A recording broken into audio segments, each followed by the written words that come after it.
Good afternoon, ladies and gentlemen, and I'd like to give you a very, very warm welcome to Sepang, Malaysia, where we're going to be holding the 9th race of the Formula SimRacing ACE Championship season for 2017.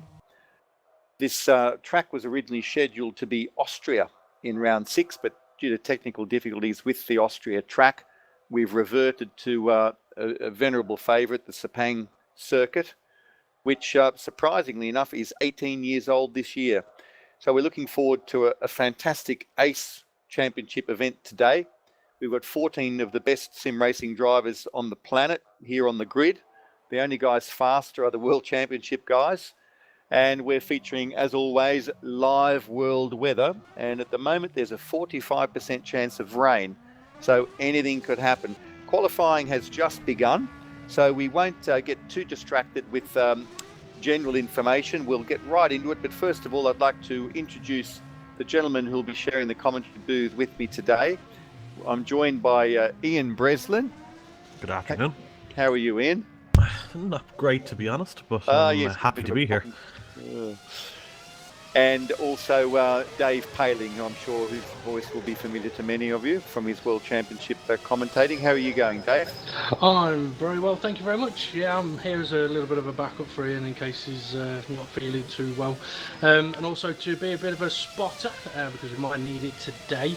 Looking forward to this race, and I think there'll be a lot of WC drivers and pro drivers keeping an eye on this event to have a look at how these guys get on. It does tend to be a little bit of a guide, or a little bit of a teaser as to how the rest of the weekend may play out. Yes, exactly. The first of the drivers are on track now, just on their out laps, just getting their tyres warmed up, ready to fire away their first hot lap. And unless I'm mistaken, I think George Chatsapantelis will be the first guy to register a hot lap. He's just coming out of the very tricky uphill hairpin turn 9. And just in the few seconds we've got remaining, I mean, this track is really a bundle of technical difficulties. It was the first by the love him or hate him Herman Tilke.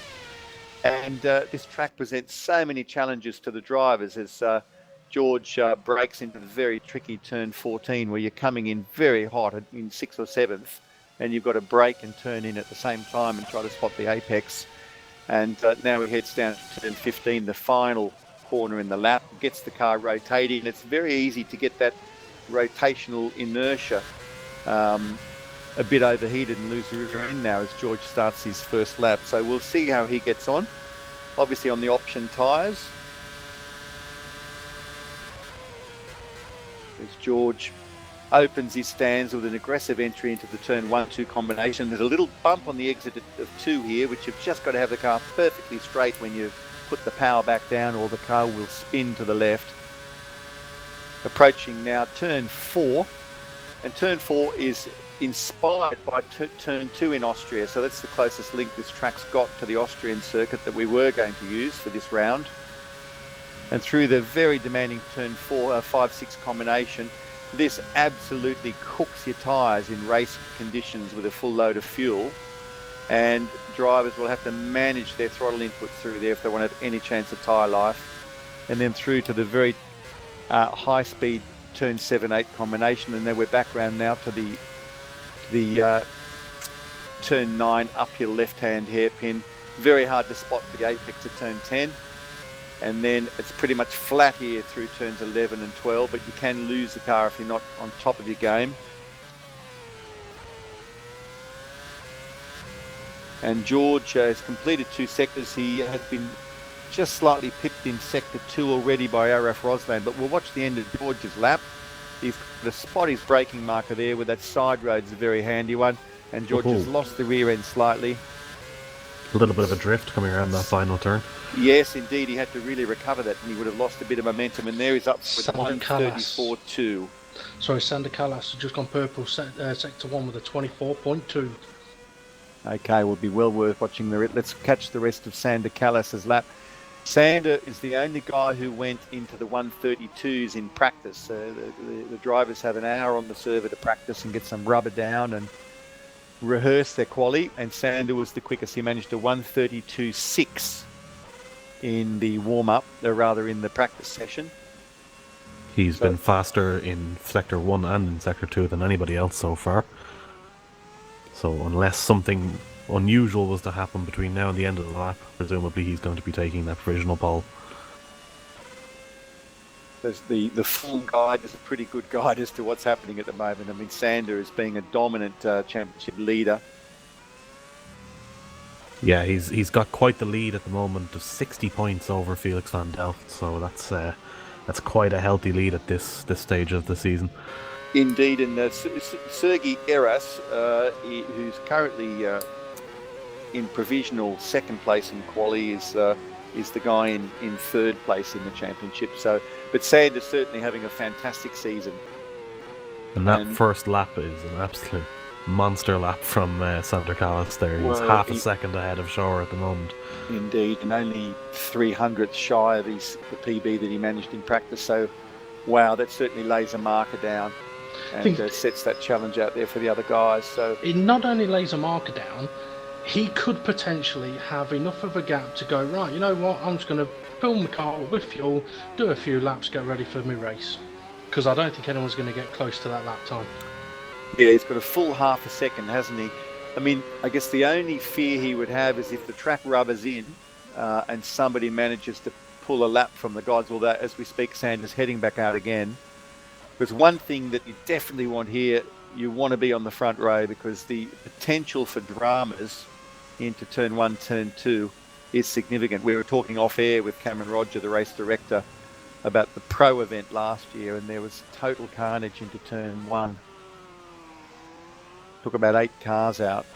So Sanders being very careful to stay off the racing line and let the other guys have their opportunity to qualify. Christoph Schauer has, for the moment at least, replaced Sergi Eras in provisional P2. Danny van der Niet has just finished his opening lap, and that's 0.8 seconds slower than Callas. Yeah, Callas is on fire, and he's on track to win his first championship. He's been around and about the Pro Series for a couple of seasons now. Scored significant points in 2015, didn't score in 2016, but he's all primed now potentially to take out this ACE title.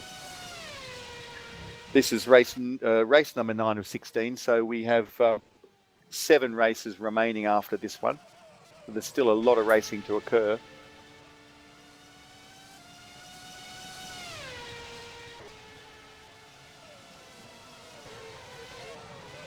Lucas Schmidt just put in a nice lap. A PB for a 1:33.441. But again, that's 0.7 off Sander's pace. Sander has aborted that lap.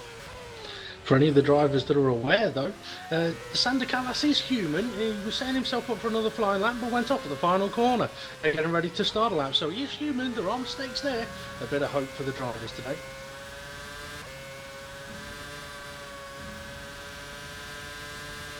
Now, I'll keep a bit of an eye on Sergi Heras. Sergi's gone out.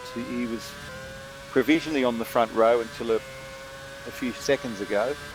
So we'll see if Sergi can manage to deliver something now. He's used 4 of his 12 allotted laps. All of these drivers have 12 laps to use, and most of the time that means an out lap, a hot lap, and then once you cross the finish line, that becomes your in lap. So essentially you've got 4 shots of 3 laps at a time.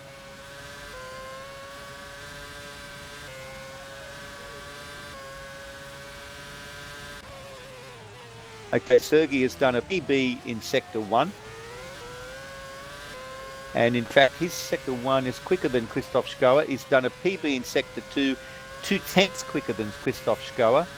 So Sergi is actually on target to move back up onto the front row, which I'm sure is his objective. Nice exit there, turn 14, very tricky.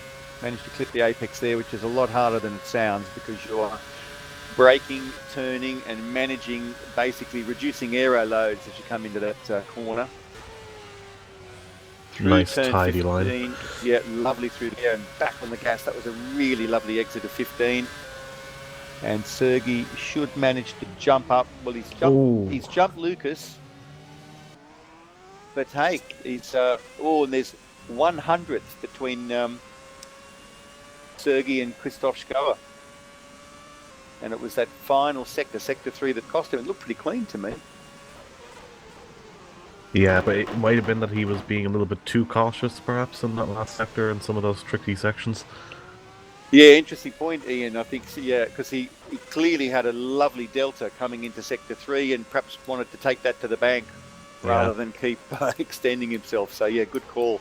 He probably saw he was up 0.3 and had everything he needed and didn't push quite as hard in the final sector. That can often be a smart move as well, because if you are pushing yourself, especially through those kind of sections where it really is a technical challenge to be able to keep the car on the track, that you take what you've got already and then build on it for the next one. 100%. And one thing that's very noticeable at this track is tyre temps. If you are pushing the car really hard in qualifying style lap with low fuel, by sector 3, your tyres have overheated. Certainly the surface layer of the tyre, and in this rFactor 2 sim there are 3 tyre tread depth temperatures available, and the surface layer, you can nuke that surface layer very, very quickly here at this track. And if you're pushing like mad in sector 2, by sector 3 your tyres are really, really getting overheated, and it becomes very easy to make mistakes. You can still go quick, but the margin for error is just so tiny. It is. Lucas Schmidt's about to start another flying lap, so he's going to try and fight back against Christoph Schulze and Sergei Eras. George Winter, I think, struggling a little bit out there as well, as Sander Callas was on another lap but aborted it a few moments ago, the viewers may have seen. But yeah, Lucas Schmidt on a flying lap now, just going through turn 2. Probably the most awkward of corners, that and turn 9, around this particular track.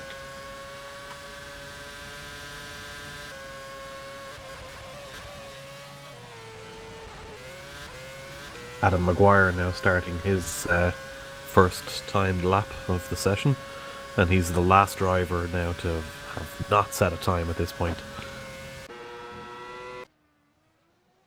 He runs a little bit wide there, but keeps it together.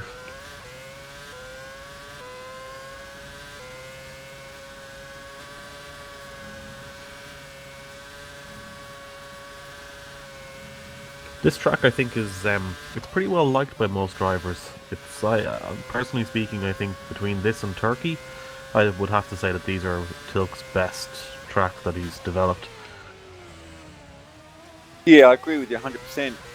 Ian, this track's just got a lot of really meaty challenges, and it takes you a lot of laps to get into the rhythm. And when you get into the rhythm and start fine-tuning stuff, it's a very rewarding lap to drive. It definitely is. Christoph Schulze is not far off completing the lap at the moment on 2 personal bests, sector 1, sector 2, that the viewers will have seen. It's been looking like a very tidy lap. Going to close the gap up to Callas on that front row. Whether he's going to be able to keep hold of second place by the end of qualifying, I'm not sure, but a very committed final corner for him, and really aggressive on the throttle on the exit final corner. He is going to close the gap, but only by a tiny amount. Maguire ended up just slotting in behind George Winter there, and I think in truth George wouldn't be too displeased with P8 at the moment and 1 second out. We were discussing off air, this is a track that's bringing out much bigger margins than what we saw at Magny Cours, and as somebody very accurately put it, Magny Cours has only got 2 or 3 real corners, but this one has so many technical corners, so many places where you can find a 10th or lose a 10th. So it's spreading the field out by bigger numbers than we're really used to seeing. It's a long lap as well, of course, 1:32. There is simply a lot of real estate to be driven. So Maguire's going back out. Winter's back out as well. In fact, we've got a very crowded track with a lot of guys, or most of the guys, other than Najam and Zarov, are on the circuit.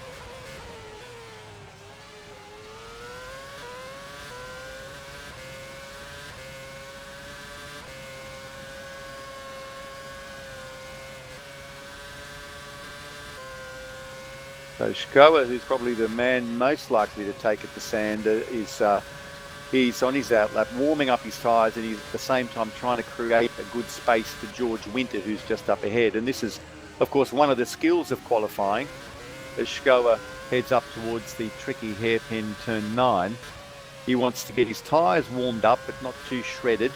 He wants his brakes warmed up, which all require a bit of speed. But he also wants to drop back from Winter because he doesn't want to get any dirty air from George Winter, as he has what is potentially his second last shot. He's got another shot in the bank after this one, but there's only 5 minutes 40 seconds remaining, and he's short shifting now to just create that gap. As Schulze heads up the back straight, one of the longest back straights. So this is a unique aspect of this track. You've got a long back straight, a long front straight, separated by one corner, turn 15, and Schulze will light it up now. Big exit, big commitment, and we might follow this lap if we're not already, just to see how he goes. I think he's the only chap looking like he's got a chance to take it to Sander. Nice through turn. What's interesting as well is the fact that we've got, from second place down to 10th, it's only being separated by about a half a second. So it really is open for anybody to be able to get a really good qualifying session today. Go a big commitment on the throttle and counter steering very, very aggressively. Exited 4. He is absolutely pinned through turn 5, 6, approaching the 7, 8 double right-hander. Got to watch the slight bump there, and he's had to correct. But massive throttle through there. Last of the great late breakers into turn 9. He's going to have to short shift to manage full throttle here, and he does that. But he's abandoned that lap, not happy with his delta, and knowing that he's running short of time, Schulze has abandoned that lap and returned to the pits rather than waste time finishing that lap. Lucas Schmidt was on a PB lap, and Jos Araneda has jumped up with a bit of a PB into 4th. I was watching Lucas. He was up on his lap until the final corner and just lost a little bit too much time in that final sector, unfortunately. Look at that, it's only 5 hundredths of a second separating second through to 4th. Wow, that was close. That's very close. So there's almost 2 races here. There's the race for pole and there's the race to join him on the front row. And as you put it, hardly any gap in that. So we will see some action for the guys wanting to join Sander on the front row.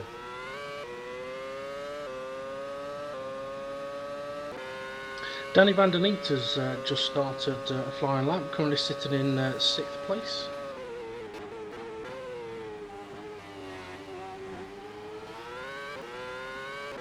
Sander's teammate in the Netrex car, that familiar engine note. Let's see if he's learned anything. He's got a PB sector 1.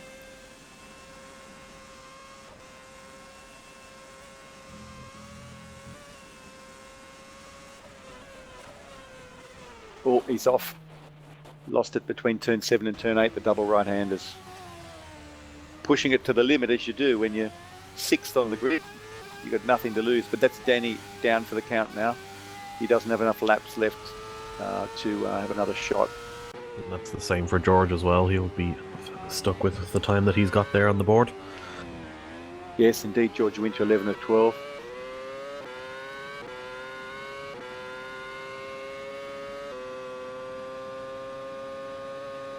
And likewise, and the jam is done for the day as well. Or at least the session. Okay, so the next guy on the hot lap is Sergei Eras.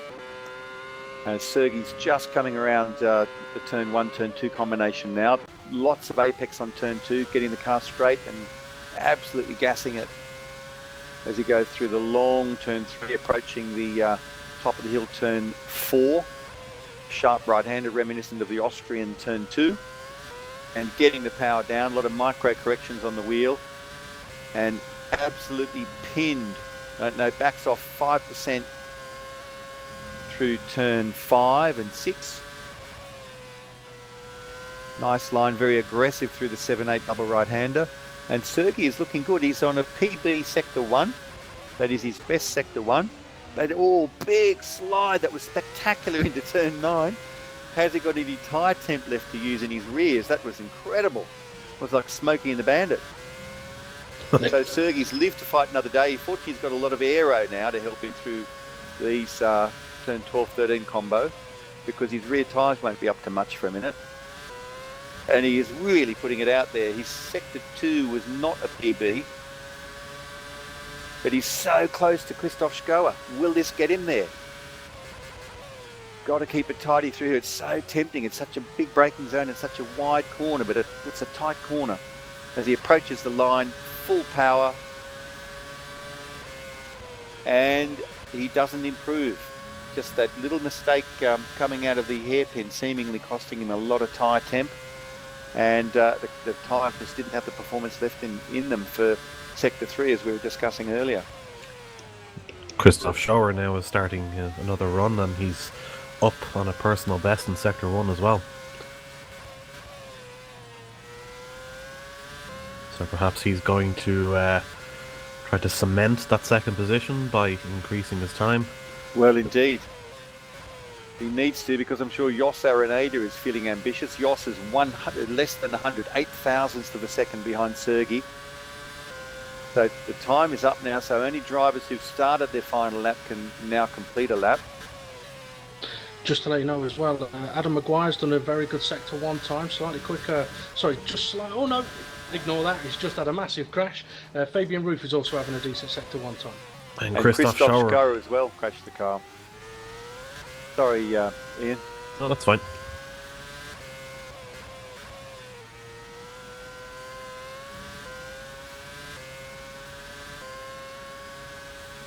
Fabian Roof, 2 personal best, Sector 1 and Sector 2, and just as I say that, he's massively sideways, and that's probably compromised the rest of his lap as well.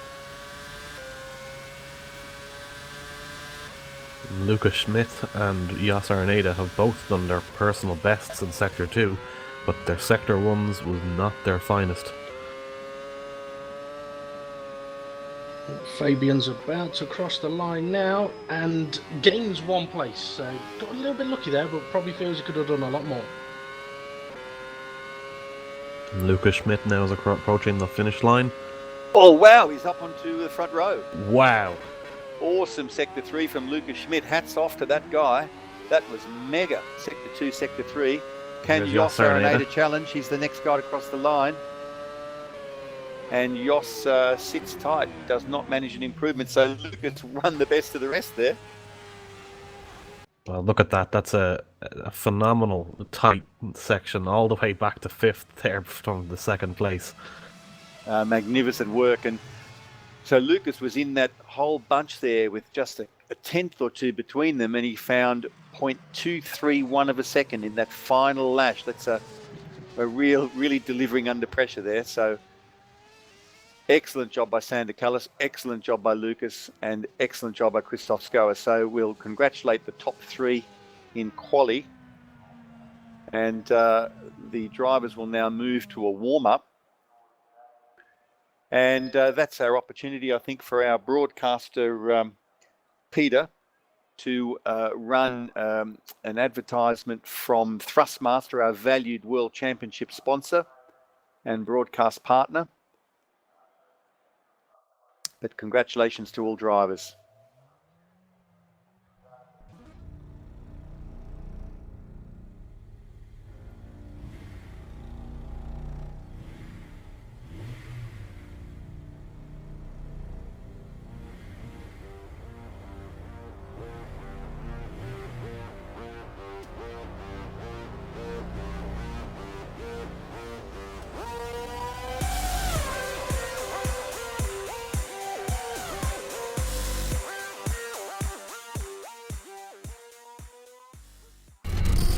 Hey man, I got that new 10Max Thrustmaster wheel. It's going down. Xbox One?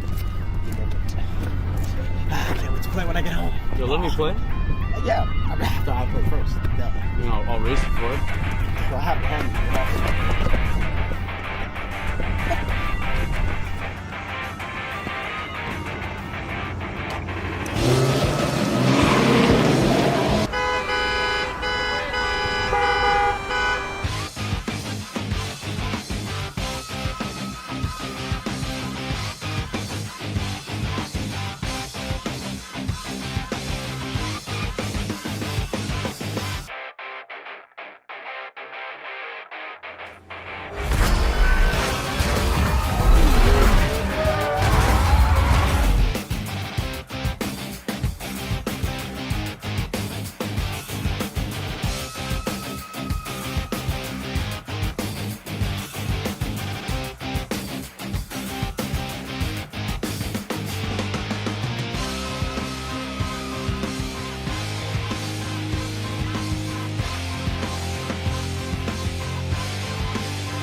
Well, welcome back, everybody, after what was really a thrilling qualifying session, if not necessarily to see who would achieve pole, but certainly to see who would sit with him on the front row. And we were just talking off air a little bit about the Formula Sim Racing structure and format, and chatting about Pro and the difference between Pro and ACE and World Championship. So guys, should we sort of just touch on that a little bit for people? Yeah, Pro's amazing. We're all great. So essentially, we've got, strictly speaking, we've got 4 categories. We've got AMA, which is a slightly detuned car, a GP2 car, and that's free to enter. So if anybody's interested in dipping a toe in the water, if you've got rFactor 2, or if you haven't got it, just run out and get rFactor 2, because it's the most awesome race sim out there. And AMA is free. And then with this car set here, with it's inspired by the 2009 Formula 1 car, so it's the power delivery and RPM of that era, the 2.4 litre V8, 17,500 revs and about 767 horsepower, well, to be exact. And in Pro, we run 75% race distance. We have real world temps, but we don't have rain. And you can have auto clutch, and you can have traction control and ABS on low. However, it is slower because they come with a weight penalty. So if you want to be quick, you've got to run without those assists. ACE, which is where we are today, runs full race distance, 100% race distance, and we have real-time weather, including rain. So we're literally plugged into a weather station locally in Sepang, Malaysia. And if it starts to rain there, which is highly likely based on the current weather map, it will start to rain on the server within a minute or two. So we have the total unpredictability of the weather. And the only assist available to the guys on this grid is auto clutch. And then we have World Championship, which is as above, but no assist at all. And normally speaking, there's an engineer on the server with you. But the interesting thing we're just talking about off air was that Pro last year was mega competitive. And I think one guy put it last year that you've got just as quicker drivers in all of the 3 divisions, but in Pro you've probably got 3 guys that quick. In ACE you've got 5 or 6 guys that quick, and in World Championship you've got about 20 guys that quick. So I don't know how you guys see it. What do you feel? Well, for me, I mean, obviously I raced in Pro last season and raced in Pro this season, and something I said one was off air a moment ago was that yes, Pro was very competitive last season, as it is this season. But one of the main comparisons from last season to this is you could probably say the top half of the Pro grid could comfortably compete in ACE, and you could probably say, I don't know, maybe the top 5, top 10 in ACE could compete in the World Championship. And there are a few drivers in Pro that, yes, could compete in the World Championship as well. So it is extremely competitive, and that's one of the good things about it. At the same time, though, it is wonderful being in Pro, knowing that you're never going to be hurt by rain, because while all the other drivers are complaining all week, oh no, it's going to rain, we're sat there going, no, it's not, no, it's not. Well, it certainly adds an edge. I mean, if you're practicing, and most of the teams have their own server and have organised practice sessions together, and between them are putting down thousands of laps, refining the setup and getting their eye in. But if there is the potential for rain, somebody or several people have got to go off, and they've got to find a wet setup, either a full wet setup if the chances are very high of rain, or what you might call a compromise wet dry setup, which is based on the dry setup. And if you don't know whether it's going to happen or not, it just adds that edge, that excitement to to the championship. It definitely does. I mean, something we were touching on as well was the likes of Sander Callas, and you mentioned Michi Hoyer last season. That okay, Sander could, if he wanted, potentially try and step up into the World Championship now, but really he shouldn't do that. He should stay in Ace, get that title under his belt, just as Michi Hoyer did last season. I'm just wondering though, Dave, with 3 minutes left of the warm-up session, whether we could perhaps have a quick run through of the driver and constructor standings for Ace. Yes, indeed. I'll just bring that up on my screen now and run through people. We've got a very dominant leader in Sander Callas at the moment, who has scored 5 wins out of the 8 races so far. And when he didn't win, he scored a second and he scored a third. So enormous pace and enormous consistency from Sander Callas. Felix van Delft, who's unfortunately not racing today, our co-commentator and from the Netherlands, he's got a win to his credit and 3 second place results for 110 points. Sergei Heras, who is here today and hopefully will get up the front and give Sander some competition today, he's had a win and he's on 92 points. DeWald Nell on 72. Adam Maguire 53, tied with Christoph Schoer on 53. Lucas Schmidt, who is on front row today, 51 points. Lucas Alves on 46. Danny Van Den Eek tied with Thomas Saverly on 9th, both on 30 points. And that gives you the top 10. There are links below the stream if you want to look up the standings for the guys further down.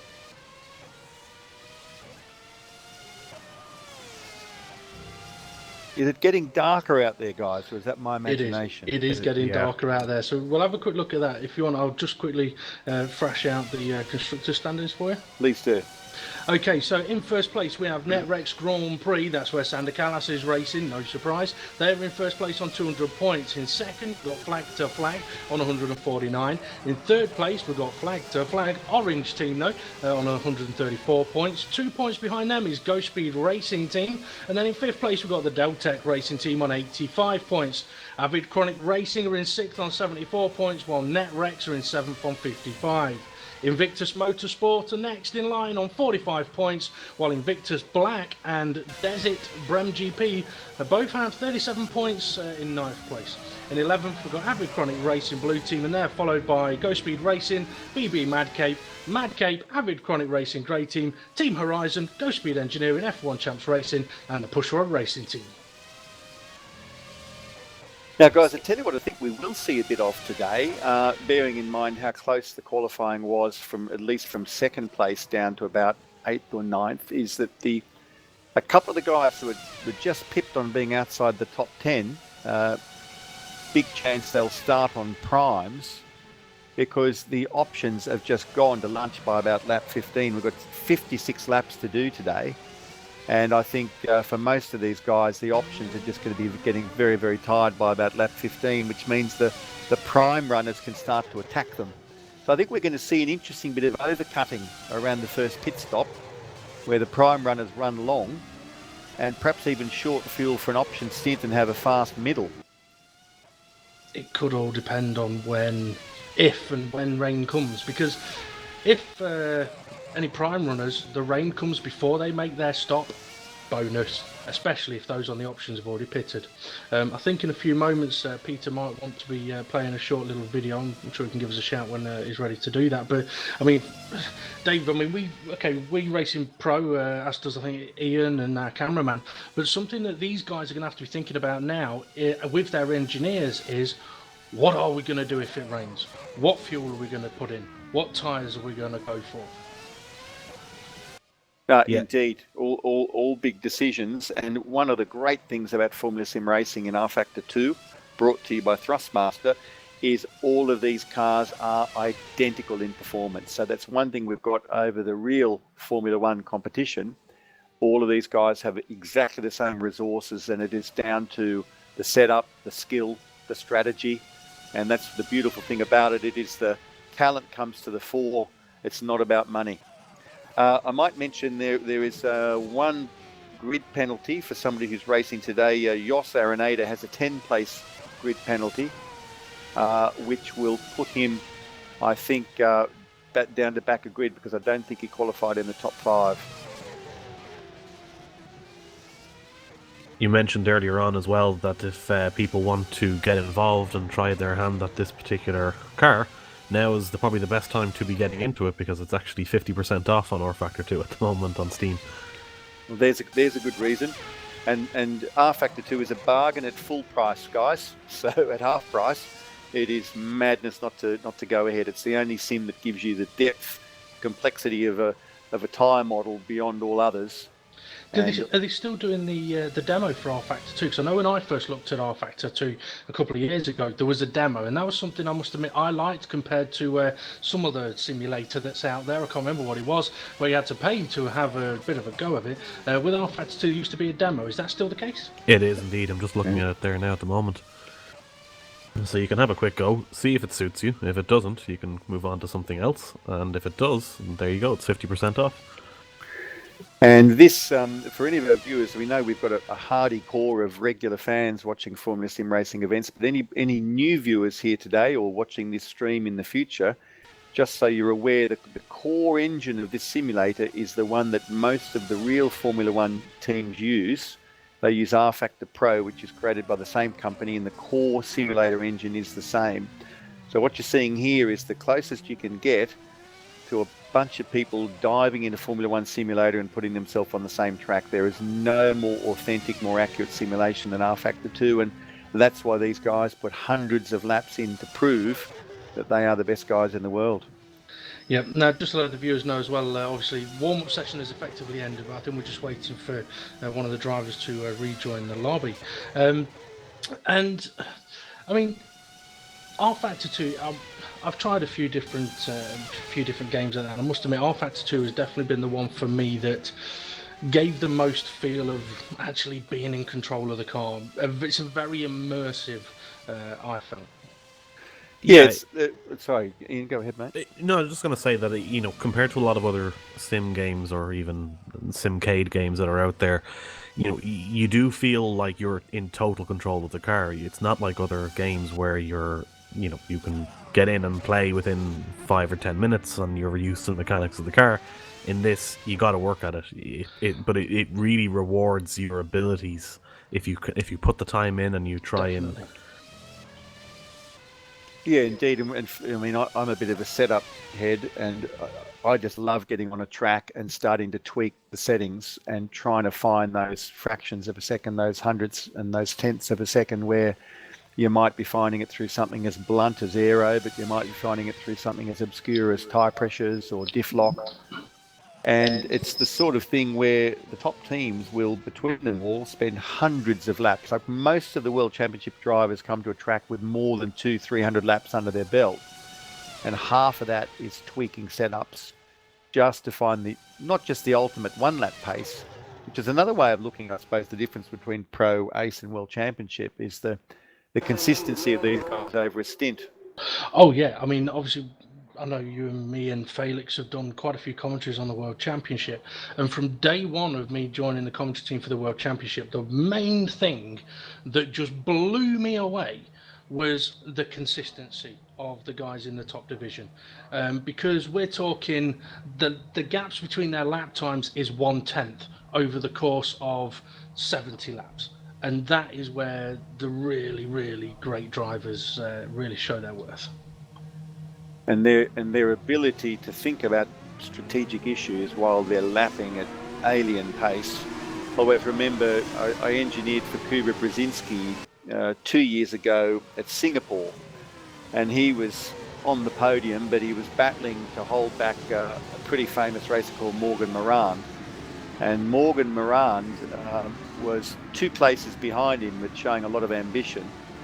So while Kuba had to manage, he had to manage tyres, and during that whole cycle, he arrived back out on track with Morgan Moran 2 drivers behind him, and he deliberately kept Mohammed Patel within a second, so Mohammed Patel would have DRS every single lap, so Morgan Moran would be unable to attack Mohammed Patel, because he knew if Moran got a clear run at Patel, that the next thing that happened would be Moran would be attacking him. So he decided to inadvertently use Mohammed Patel as his rear gunner by giving him DRS every single lap, and he did that for 30 laps just to nullify It's very impressive what goes through the drivers' minds. But also something I've seen on the forums on occasion as well is like people saying, "Oh, can someone share me a setup?" What the things we've just talked about, and Ian mentioning about the people working on setups, you're not just going to approach a team and go, "Can I have your setup?" Because the answer is either going to be no response at all, or it's going to be hell no. Because as you said, Dave, drivers have put in 300 plus laps into a race event in practice, and that's all time spent working on setups, trying to give them an advantage to maximize the race. And the last thing they're going to do is just give it to anybody. It may seem a bit tight and a bit stingy, but at the same time, when you're in that working environment, it's kind of the mentality you've got to have to really be competitive. It's proprietary, isn't it? It's competitive advantage, and it's all the team has got. That and the engineering. As the drivers round turn 15 to form up on the grid, did one of you guys want to take us away for the start?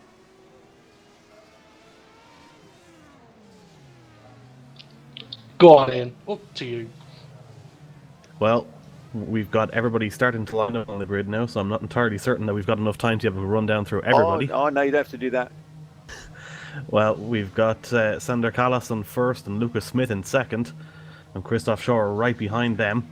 So here we have everybody lining up. The red lights are about to start coming on. 2 lights, 3 lights, 4 lights. And they're away! That's a great start in there from Sander Callas. Well, we've had drama at the back from Najam. Sharan Najam has had contact with the pit wall. Christoph Schauer. Sorry, go on. Christoph Schauer is having a look around the outside, but he doesn't have a chance to be able to cut back in. Callas has closed that door. And further down the grid, there's a lot of changes going on all over the place. At the moment, it's Sander Callas with Christoph Schauer, Lucas Smith in third, and then Arif Rosman is right behind them. Yeah, I was just going to try and say Danny van der Neet did not have a good start at all. He lost a couple of positions, and that created quite a randomisation in the pack heading towards turn 1. Oh, Sergi had a side by side with George Chatsipantelis. That was ever so close. And Harris and Winter are very close there as well. Possibly a little bit of contact. Now, Winter's a driver who is often able to put a fantastic lap in, but sometimes he's let down over the course of a race through consistency. So it'd be great to see George pull a result worthy of his pace.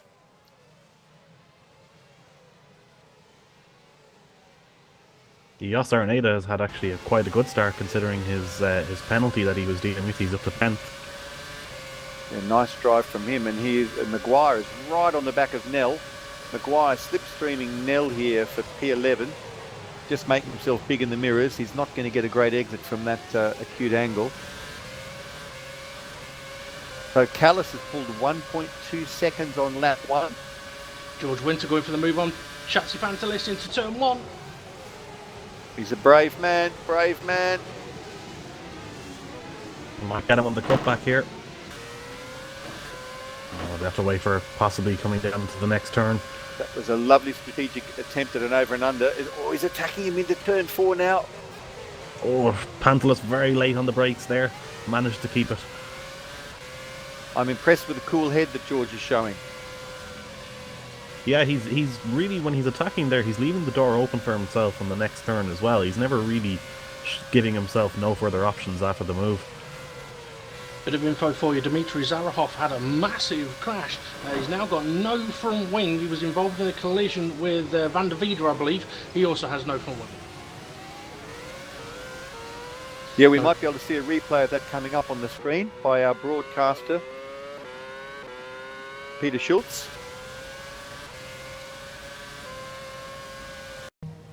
Yeah, Zarov having that horrible long drive back with no front downforce. The car handles like the love bug. A lot of weight in the back, none in the front. By the looks of it, he was heading into turn 1. Oh, it was a bit of a dive bomb move. Tacked the back of Van der Wiede, and then as he tried to drive on, yeah, second contact, flipped the car, both drivers, no front wing.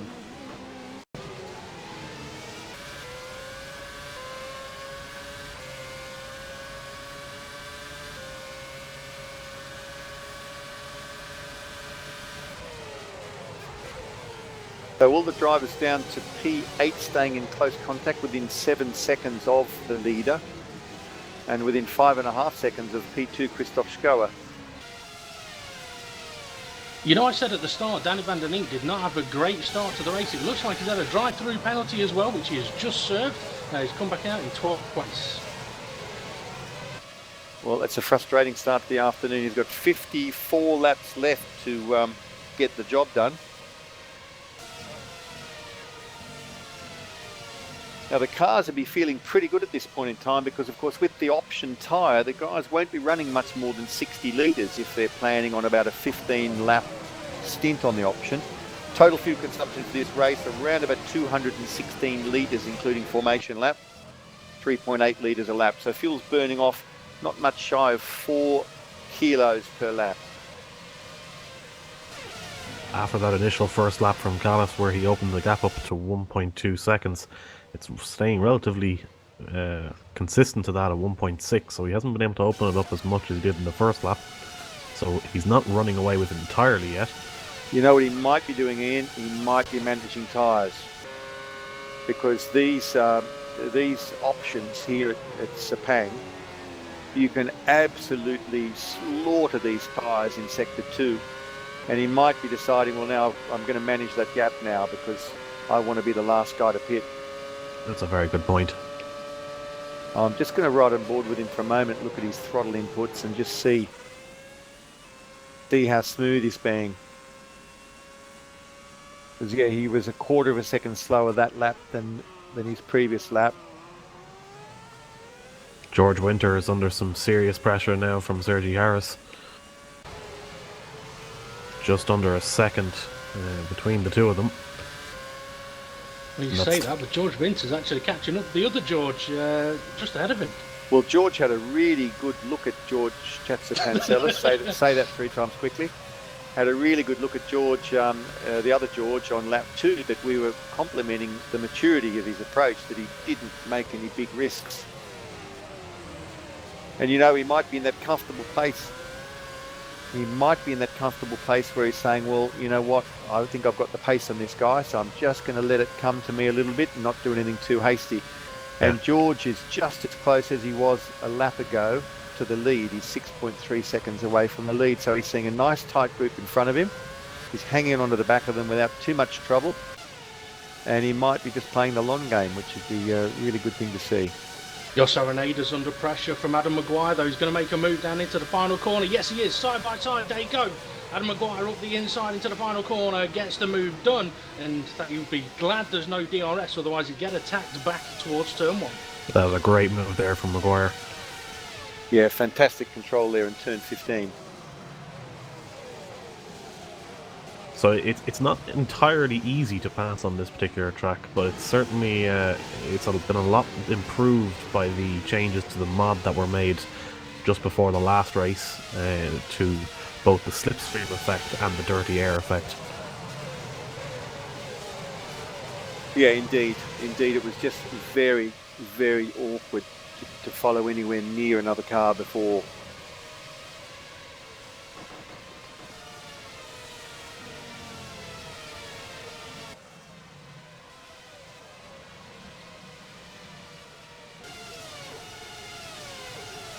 So Maguire, sorry, go ahead.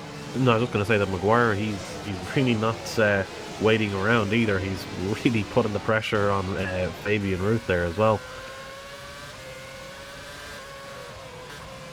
Well, he sure is, and Adam's been showing some fantastic pace.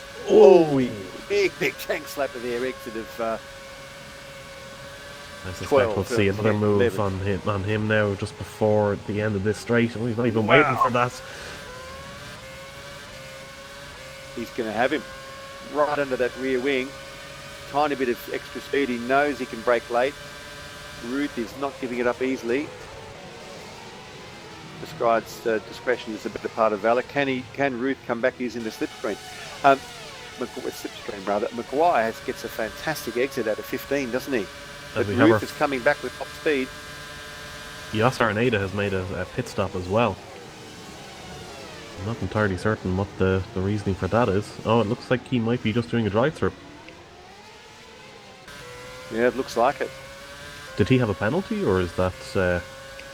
I can't see that. I can't see that on my data, I'm afraid. But he's come back out and he's battling with Danny van der Neet, and Danny van der Neet side by side going through the initial few turns. But he's gotten out in front of Danny van der Neet in the end.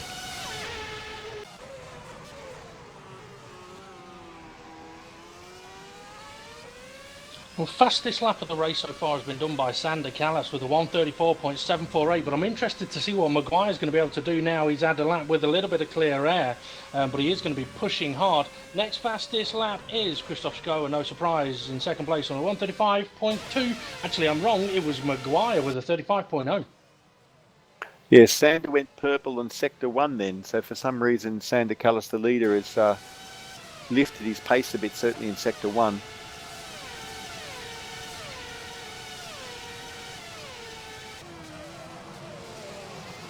So this is a track where you've got two straights where the drivers can just take a moment to check all their data, check their fuel delta, because what these guys do is they only want to fuel themselves the exact amount of fuel they require, not 100 mil more or 100 mil less. So they've got to make sure they've got the right amount of fuel on board, and they can make adjustments by communicating with the pit menu. Definitely can. So I was just going to say, we're at a phase of the race now where this is when the option tyres start to go off a little bit. And what that is potentially creating is from fourth downwards, I think we're going to be in for a four-car battle from Harry Frosland down to Adam Maguire, because Maguire is catching quick. And George Winter is on a charge to try and pass Chatsipantis. Yeah, no, good call. This is when it gets interesting. The tyres will be going away from them a little bit. The cars are getting that little bit lighter. So the lap time's still there because the fuel effect sort of more than counters for the tyre deg, but the handling of the car changes and not everybody's setup is going to work as well. Just that little bit more diff lock sometimes helps on a set of worn rears.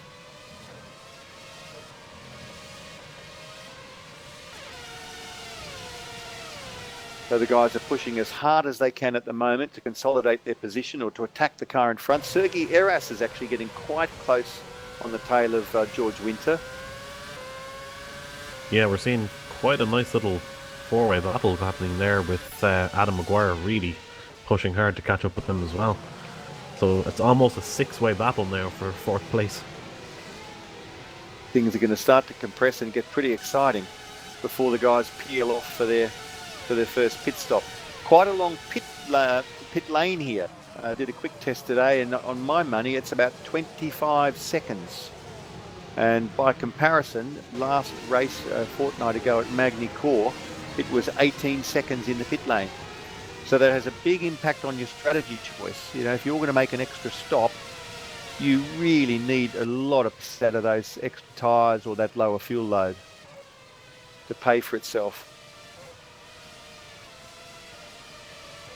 George Chatsipantis just got a little bit out of shape through turn 4. That's allowed George Winter to close up the gap a little bit. But I think the dirty air is having such a big effect through turns 5, 6, 7 and 8 that it is making it difficult for the drivers to really apply a lot of pressure.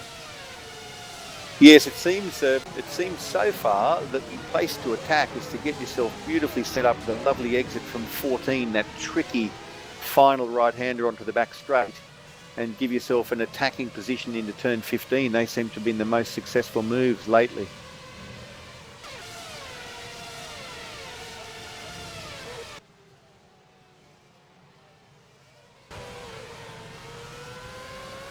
Just looking at these gaps between these guys.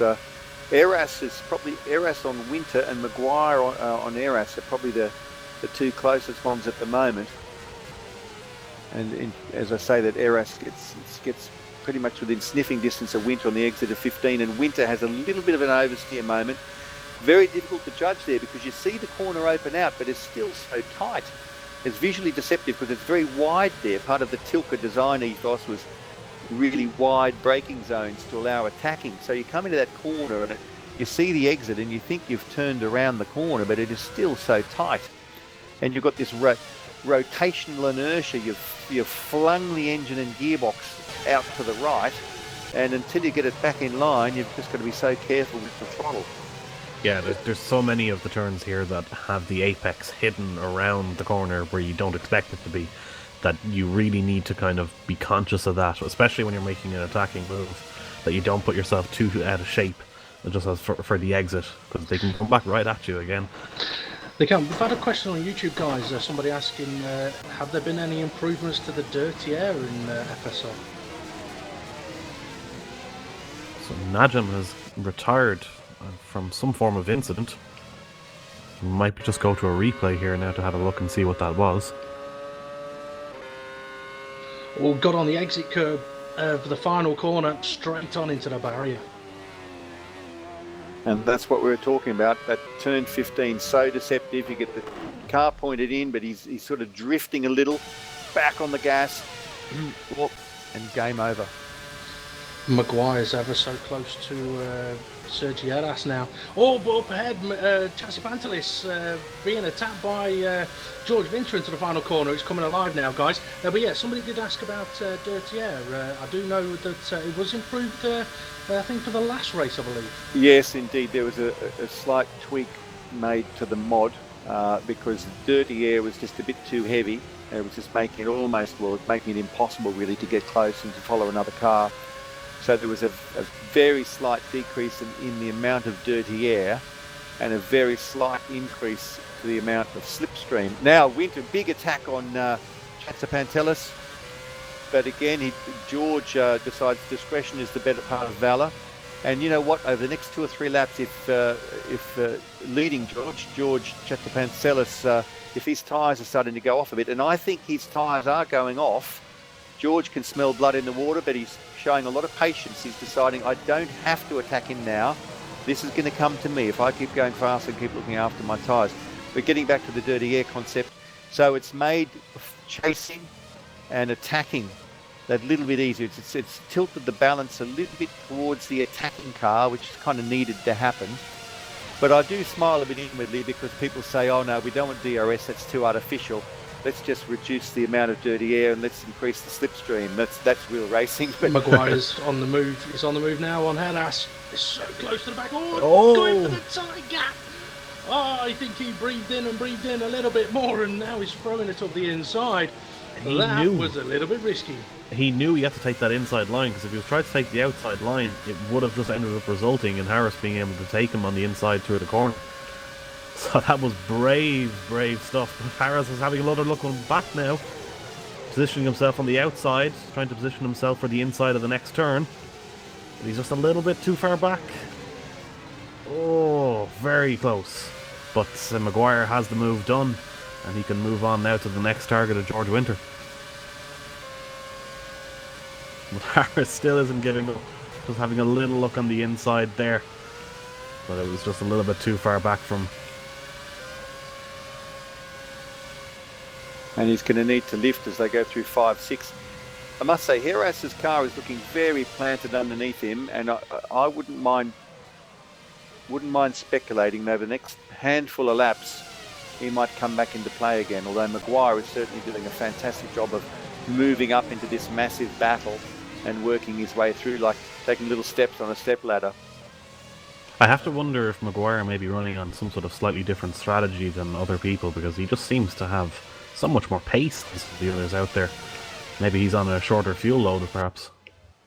Well, I suspect that Adam and his brother tend to work a little bit with an oversteery setup. They make the front end very strong, which is really helpful here, as long as you can manage it. But on the turn exits, when he puts the gas back down, Adam is having to do some massive corrections to get the rear back. And then Winter is as close as he's been on George Chassis Pantelis. He is. However, I've got 2 bits of information for you. One regarding George Vinter. His straight line speed is faster than anybody else on the track at the moment. He's got an opportunity here, but no, he can't quite get it done. I think Vinter is running a hell of a lot lower aerodynamics than everybody else, being about 12 kilometers an hour faster than pretty much everybody else, and that's hurting him in sector 2. If you ride on board with George Vinter and have a look at how much he's having to lift off through turns 5 and 6, he's got a chance here though. But again, can't go for it because he hasn't got the aeros to really push those brakes. Now watch him. Have a look. See how much he has to lift off here. Yeah, indeed. He's getting right off the gas to to get the apex and get a good line through 6. He was very lucky there. He was on a special line there. The other bit of information is about Adam Maguire and Luke Maguire. I'd probably say you're usually right there, Dave, but I do know that Adam Maguire has had very little practice for this event, so he's pretty much coming into this race naked. Hopefully he's not racing naked, though, because it's a hot, sweaty day and it wouldn't be a very good sight. Yeah, there was a team called that, I seem to recall. There was a strange team called Naked GP. Yeah. They were famous in their own lunchbox anyway. Oh, I can't believe you went there. But yeah, okay, touching back on George Winter, I shouldn't have said touching back, but going back to George Winter, we saw how much he had to lift off with turns 5 and 6, and look at how far he's ended up dropping off the back of Chatsapantelis. Now he closes up with the higher top speed, but it's too little too late. Well, that's a really interesting spot.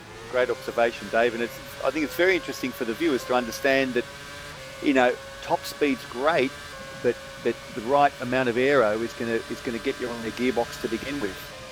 And if you're on their gearbox, you're probably going to have the top speed through some slipstream.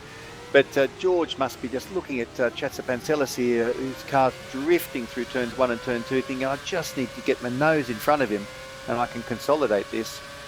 But Maguire isn't making any inroads on them now, which is interesting. Other than the concertina effect.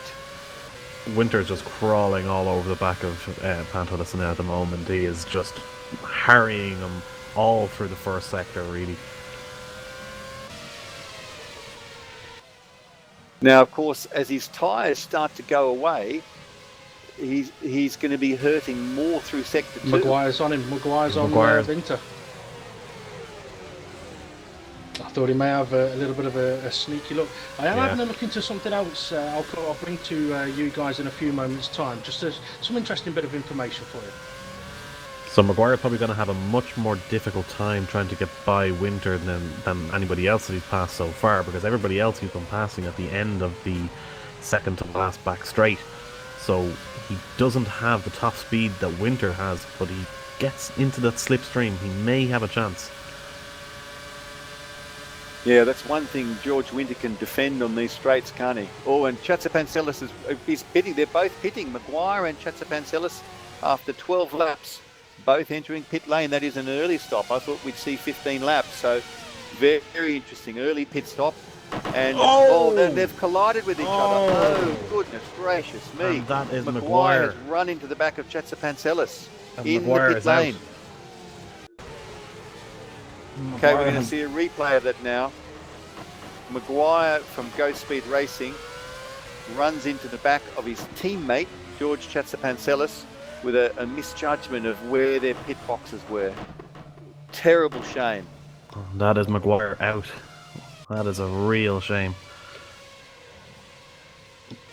Now, there clearly was a miscommunication there between those guys. Usually with the teams, they're able to speak with each other in the pits, so that has made life a lot easier for a certain George Winter, because George will be on low fuel now, putting perhaps his fastest couple of laps in without the problem of having George Chatsapantelis in front of him. And George Chatsapantelis, by virtue of the fact he's now out on a prime stint, his car will have a belly full of fuel, probably more like 80 litres than 60 litres. And George Winter will be running on fumes, so no doubt he'll pit quite soon. But a shocking pit lane incident there between those two drivers. Harris is absolutely all over the back of George Winter here now. He's going to have a look into the final turn. Oh, but again, George Winter's top speed is... Oh, and he's made a mistake, but he's actually going into the pits. But at the same time, Fabian Ruth was able to get in front of him because of that mistake. So George that was a Wacky Racers pit entry there. It really was. Unconventional entry, but as long as he had the limiter on before the limiter line. But those little incidents don't help you finish, but certainly he's made it to the end of stint 1. I'm not entirely certain about what happened there, because I don't know whether or not George perhaps made a mistake and then tried to make the most of it by coming into the pits, or perhaps that was a very, very late call by him to come into the pits. Yeah, we might as well see that. If we're going to see a replay now online, I'm going to go back myself and go on board with George and see if I can work out what he's planning on doing. And I'm already there, just to let you know. yeah, he was looking for pit lane, but lost the rear end.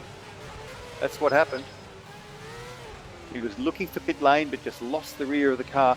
It's a tricky pit lane to spot. In all fairness, it's one of those places which would do well to maybe have a witch's hat or two, showing you where it is, because you just know that you've got to just open the steering at turn 15 to find pit lane. So I think that's what happened to George. I said to you a couple of laps ago that I got a bit of information for you. What I was looking at was Sander Callas and how he is driving the car in comparison to those guys that were in that 4-car battle, where unfortunately 2 of them are no longer in that battle. Sander Callas is driving so much more smoothly. His tyres are definitely hurting at the moment, but the bigger sort of example of it is through turns 7 and 8. He is so smooth through there, looking after the tyres, but still quick. And he's been lapping about half a second quicker than everybody else, while it looks like he's cruising. He isn't cruising, he's just driving beautifully smooth. Whereas everybody else has been driving a little bit more aggressively, either defending or attacking, costing them lap time and tyre wear. Yeah, it's amazing what pole can do for you, isn't it? I did see Sander earlier lifting, getting the car rotated beautifully for the second apex of that 5-6 combination. And yeah, 100% agree. We've got Danny Van Der Neet and Jos Araneda entering the pits. Callas, meanwhile, 15 laps completed, no sign of pitting. And I've got a bit of other news for you. George Winter has taken options again. So I think with George Winter is going to have to be on a 3-stop. Yeah, that's an unusual move, I might have thought. But perhaps they feel that the weather is coming to them, and that this is probably the best strategy for them. That's a possibility. Or it's part and parcel of George running his low wing, that he just feels he needs the option tyre to get decent lap time out of it as long as possible. 2-stop strategy though for Winter. What, 14, 15 laps on a set of options? Do that again, get yourself to lap 30, 26 laps on the primes. Bob's your uncle. He's already stopped once at lap 11. No, sorry, 14. Sorry, 14, yeah. He's 2-stopping there. Oh, yeah, he could 2-stop from there. Sorry, I had in my head the 11 laps, and of course that's what the earlier guys. Now, Schulze and Schmidt have both pitted. And Winter is absolutely all over the back of Rosalind at the moment, coming down into the final turn. He may have a chance here on this entrance to turn 1. But George Winter is absolutely flying, and of course there is the difference in tyre between them, so that will explain why he's so much faster than Rosalind at the moment. And he's going to go to the outside, which is trying to position himself for the inside of turn 2, which he does, and it isn't too much of a battle.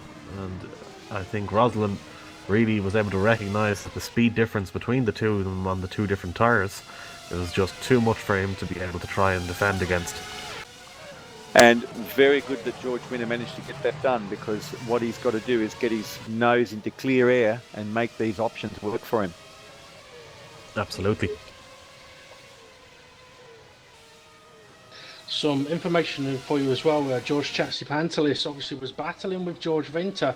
There's now a 30-second gap between the 2 of them. So although George Chatzipantelis, Sander Callas into the pits, by the way. Although George has been able to continue on, he's lost 30 seconds through that devastating pit stop.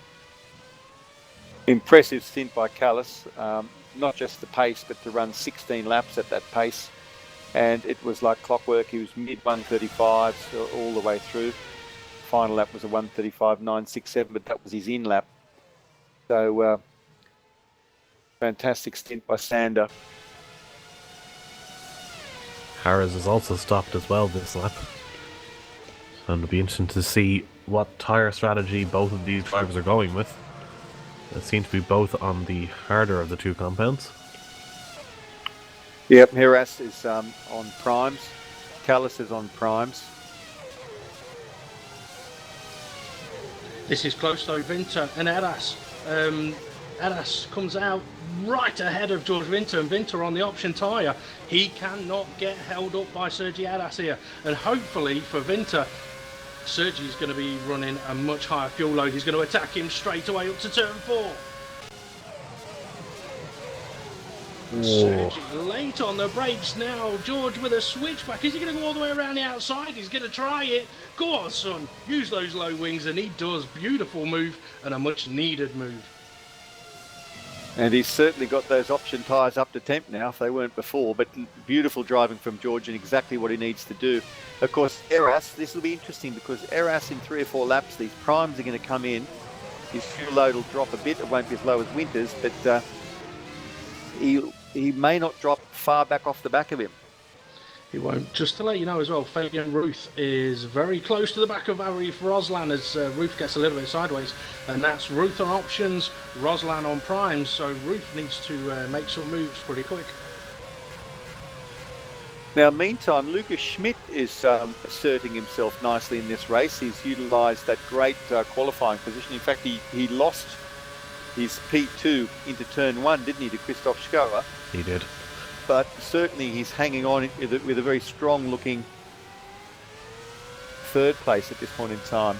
But it shows that that pace that he had shown wasn't just a one-off, that he actually does have the pace to be in the top 3. No, exactly. And identical strategy and identical pit stop timings to Schoer, both 16 laps on the option and now 2 laps into their prime stint. So there's a gap of 4 seconds in round numbers at the moment, 3.875, 2.785. So we'll see what happens to that gap. George Winter just gone purple in sector 1, so he is deciding to take that life out of those options. Well, he'll be loving a little bit of clear air. It may only be a couple of seconds gap, but it's enough of a gap for him to, for the car to handle completely differently to how it did on that first stint where he was behind a car for pretty much every single lap of it. And how things turn. I mean, George is 13 seconds behind the leader now, 18 seconds into this race. So he can make this strategy work. Yeah, I mean, he's going to have a problem in the second half of the race if we don't see any rain, because he'll have to be going on to the harder of the 2 compounds. Everybody else around him will have the choice at that particular point. In reality, they probably all made the decision as to what they'll be running in the final stint, but they could be running on the softer tyre in the second half of this race, while he's on the harder of the compounds. Well, absolutely. Now, the other question in my mind, if George Winter, who is doing, Schmidt's doing 136s, Winter is doing 135s, are there team orders? We've got George Winter driving for Avid Chronic Racing Blue, Lucas Schmidt racing for Avid Chronic Racing Proper, which is the orange car, and the gap now is under 2 seconds, with Winter lapping a little bit quicker on average, half a second quicker. Are there team orders? Will Lucas step aside to let George Winter work this strategy? It would make perfect sense for him to do it, really, because George is going to have to pit much earlier than him. But I wonder. Absolutely. And even an orchestrated move like that can still end up in absolute disaster for the teams. So it'll be a nervous time at the moment in the Avid Chronic Racing team rooms. Yes, it sure will be. 1.5 seconds gap now between them. Spin from Fabian Ruth. We've just been advised by our broadcaster, Peter. So we're going to see that on the replay.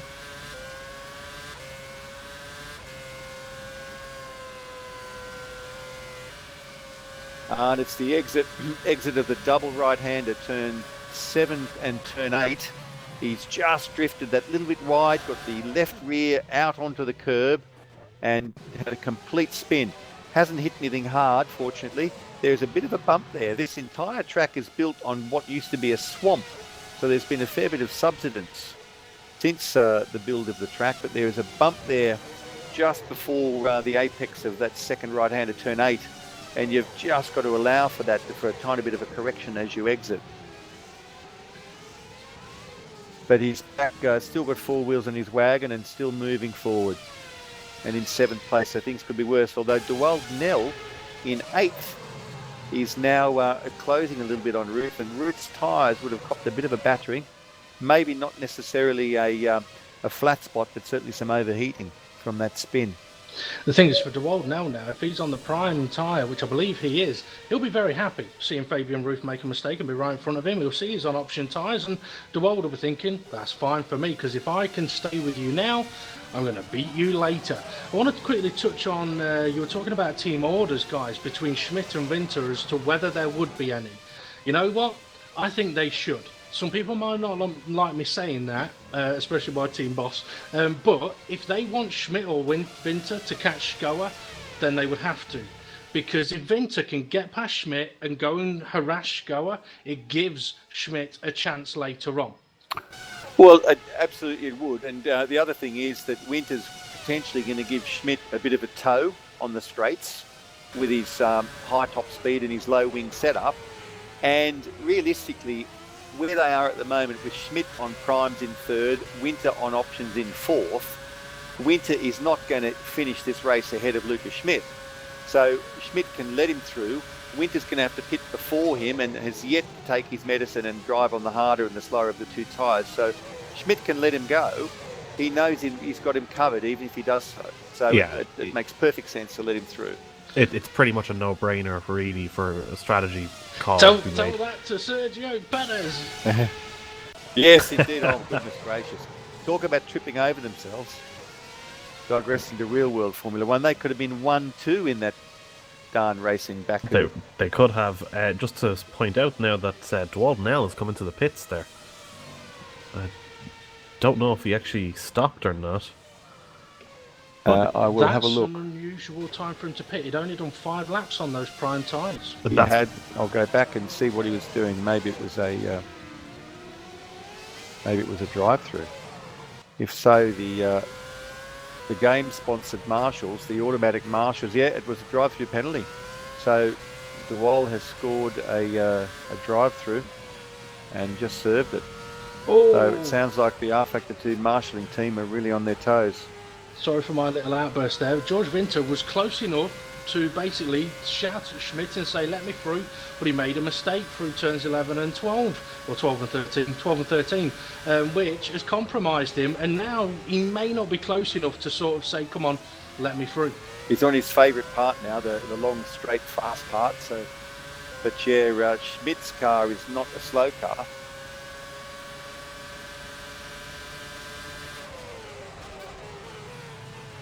Oh, well, George has got far and away the highest top speed, which would have been by virtue of a slipstream.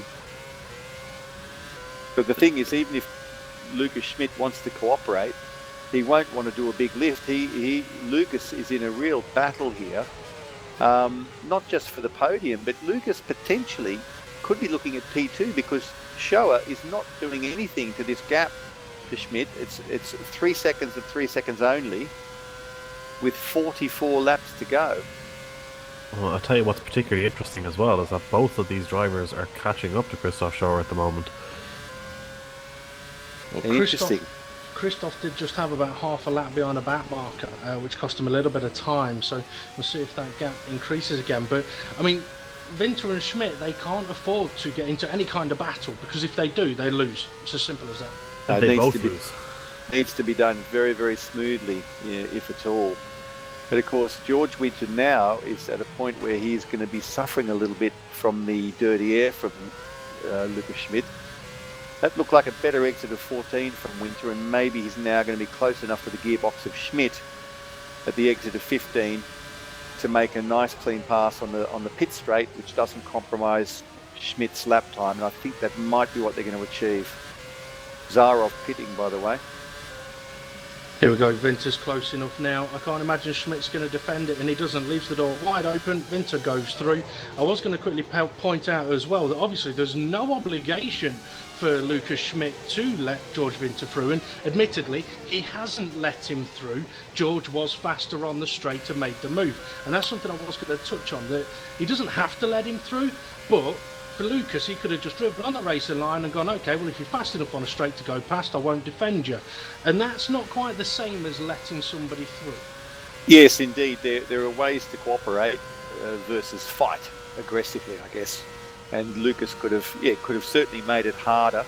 He didn't lift He didn't sort of wave him through, but he made it a neat and simple pass. He cooperated on the pass, and he, as we said before, he well knows that where they are in the track at the moment, 23 laps in, him on the prime, Winter on his second set of options, that he's got to let Winter go. To really, I think Winter's, with a bit of luck, going to get it come in fourth if things work out well for him. Quite possibly. You mentioned, though, that they were catching up to Schulze, and I did mention about the back marker and the traffic. The gap between Schulze and Winter, 4 seconds, so they have lost about a second overall over the last couple of laps.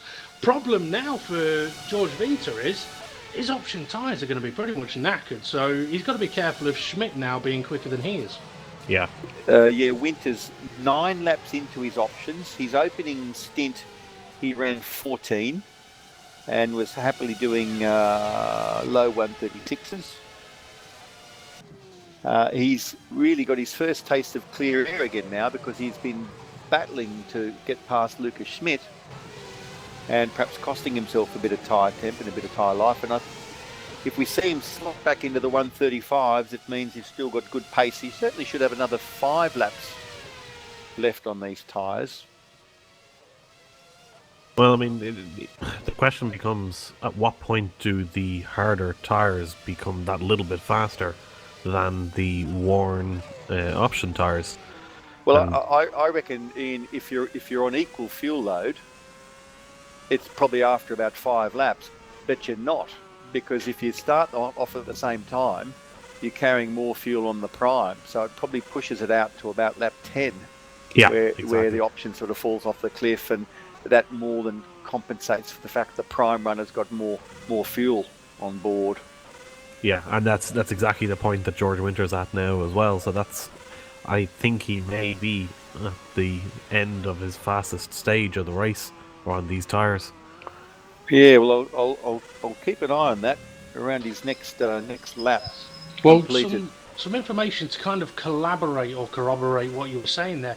Fabian Ruth in 7th place is running option tyres. He's on his 11th lap on these option tyres.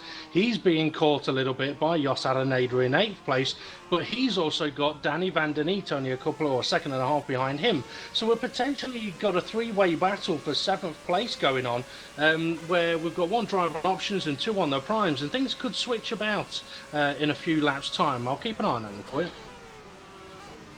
Yeah, George's lap time just improved marginally, 0.3 of a second to a 136.3, which isn't a stunning lap, but it's a solid lap time. It is, and it still places him faster than Christoph Schauer at the moment, but it's definitely a sign that his tyres are on a downward trend at this point. Quick yes, comment. Indeed. Schauer's on the prime and he's doing 136.7, so yeah, he's not going to launch a massive assault, although he's 3.5 seconds, so we can see him there. Just to let you know, Danny Van Den Eet is getting closer to Jos Araneda. Gap between them is now just over 1 second, but it does look like Araneda's got a back marker ahead of him that's going to have to get out of the way fairly soon. There's been a few comments, guys, on YouTube about the pit lane collision between the 2 Go Speed drivers. A couple of comments was, his brake checked him, which I'm hoping that was sarcasm. Adam Maguire has actually said himself it was his own fault. They had similar pit boxes, but a couple of people on YouTube talking about how the pit boxes are the same within the teams, and I don't know if you guys have noticed it or not, but from what my experience is, the pit box isn't always the same from team to team. You can also end up with the same pit box from non-teammate to non-teammate, but also you can be in the same team as someone and have completely different pit boxes, but it is something that is advised during warm-up to make sure you know exactly where your pit box is.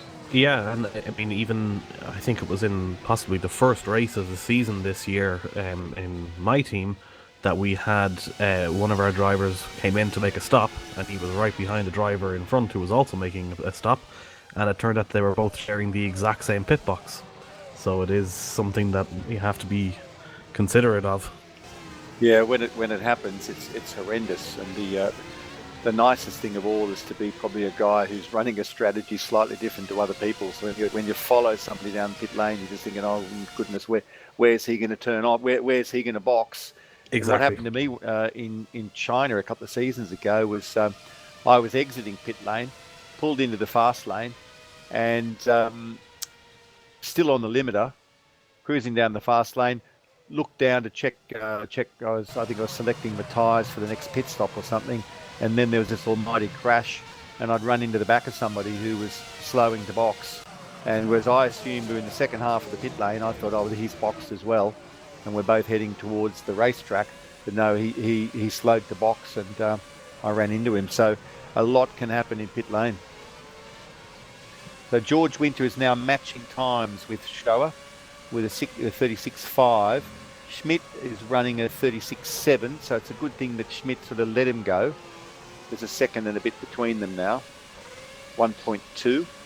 George is struggling a little bit on his tyres though. Previous lap he did run wide through turn 8, but managed to get away with it. I will quickly mention as well that for pro racers there are a lot more cars on the grid, so the pit lanes have to be extended a little bit, so there may be a little bit more overlap of sharing pit boxes there, but it can be quite frustrating and complicated as Fabian Ruth makes his pit stop off the option tyres. Let's see, Danny Van Der Neat, Jos Araneda still ever so close into turn 1. So Dave, do you think George Winter is going to pit in the next lap or two and do 27, 28 laps on primes? I think not this lap, next lap is when I think he'll pit. Fabian Ruth went for the prime tyres, he's going to the end.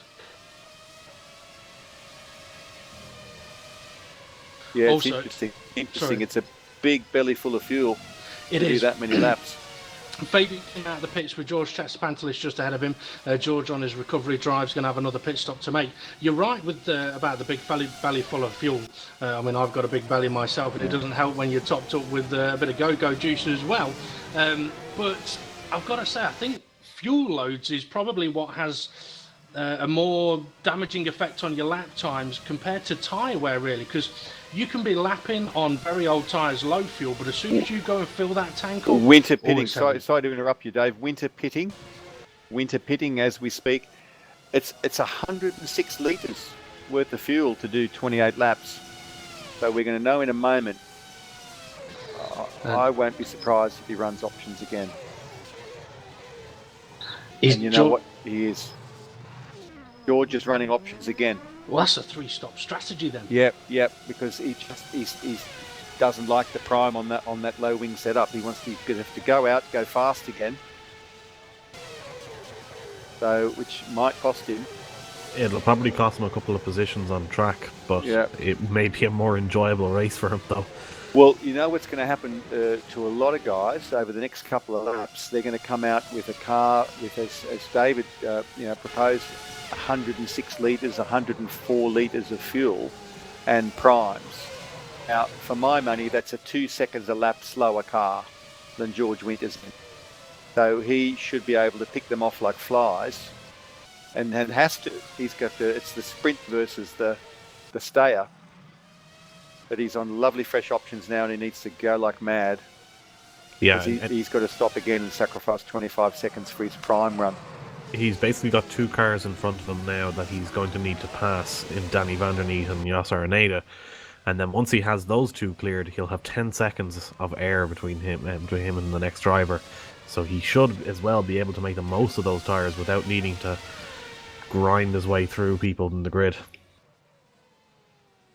He's got a lap car in front of him now, Van der Weed. And Van der Weed made life pretty easy in this stretch of track last time. George telegraphs his move. It just takes a bit of cooperation. If the car being lapped lifts, it can cause a collision. We saw that between Vettel and one of the HRT drivers in the real Grand Prix on that same stretch of track in that dramatic wet race where I think Perez came second. Misunderstanding from a lap car.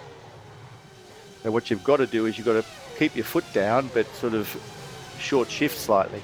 So the car's acceleration isn't optimised and the other guy's going to creep past you. And certainly not till he's away from you, not under your gearbox, do you think about even lifting or not accelerating fully. The other incident that was of particular note in that same context was Schumacher on Coulthard in Spa 98. Absolutely blindsiding Schumacher on the main back straight there. Yeah, and I think there's a real visibility issue. Was that a wet race? It was. It was Yeah. absolutely hammering out. That was the one that gave Jordan their famous 1-2, Damon Hill and Ralph Schumacher. Absolutely. Famous, I remember that day famous all too radio well. Sorry, Ed, go ahead. No, just as an Irishman, I can remember being somewhat annoyed by the fact that there was no Irish national anthem played on the one race that we had won something after 10 years nearly of Jordan being on track. I did hear that radio transmission. It's not on YouTube now, but there was a documentary. There was a film crew travelling with Jordan that winter, and they had the live radio transmission, and it was priceless. Damon Hill radioed and said, "Eddie, I'm going to tell you something, and you need to listen." He said, "At the moment, you've got the potential to take first and second place. If we race, and it's up to you whether we race or not, you might end up with nothing. Over to you." Yeah, and I really think as well Hill had to make that particular call because Ralph Schumacher was coming up right behind him and he had a lot of speed on him. Yeah, so and Ralph's car was set up for wet weather and Damon's was set up for dry weather. Just going to cut you off quickly, guys. Two battles we've got out on track at the moment. Danny van der Neat closing the gap in on Jos Araneda for 6th place. That one is getting closer and closer, but also we've got Jared van der Wiede in 12th and Dmitry Zadahov in 13th. Those two are also close, but Danny van der Neat, definitely applying some pressure now to Jos Araneda, who, as we remember, qualified in 5th but had a 10th place grid penalty, so he's doing well at the moment to be back up to 6th place. Well, it'll give Dmitry Zarov some pleasure to take home after a troubled race, losing that front wing in the opening lap or two. He should have the pace really to attack Van der Wiede. He's running those high 136s, low 137s versus Van der Wiede running 138s. Yeah, 138s. Trouble is, of course, with Van der Wiede, he's going to have his race would have been compromised by letting faster cars lap him. Well, if Zadahov can stay as close as he is at the moment, he'll have a good run down into the final corner in turn 1. Danny van der Neet's not quite close enough though. In the meantime, Sander Callis majestically moving 17 seconds into the lead. That's a massive gap at this level of racing. So Callis really showing the form that's got him leading the championship so convincingly. That's a phenomenal lead. Like at this rate, he'll finish the race with a pit stop in hand. That's phenomenal. Which we just don't usually see. Lucas Schmidt still in a strong 3rd place. He's 6 seconds to the rear of Schulze. So Schulze has pulled a couple of seconds on him since the last time we looked. Eras in P4. 3 seconds back behind Schmidt. Arif Roslan in 5th. Further 6 seconds back, and then we're 10 seconds back to Araneda. Van der Neet, as David pointed out. Before you go on any further, I think it's getting a little bit cold out in Malaysia because the winter is coming, and it's coming quick. A little bit of a Game of Thrones touch there as well. George Winter absolutely flying, nearly a second faster than the 2 cars ahead of him. Yeah, absolutely. More than a second, probably. 135, mid 135s. And this is George. Option tyres, low fuel. It is exactly a second. Option tyres, low fuel. And he has got to drive like the wind and put himself in front of these guys before he pits.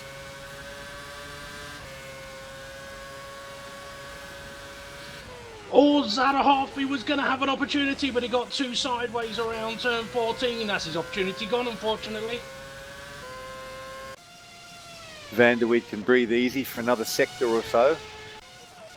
Dmitry Zarov, actually the race director for Pro category, a very experienced Formula Sim racing driver and very professional race director, racing here today in Ace category.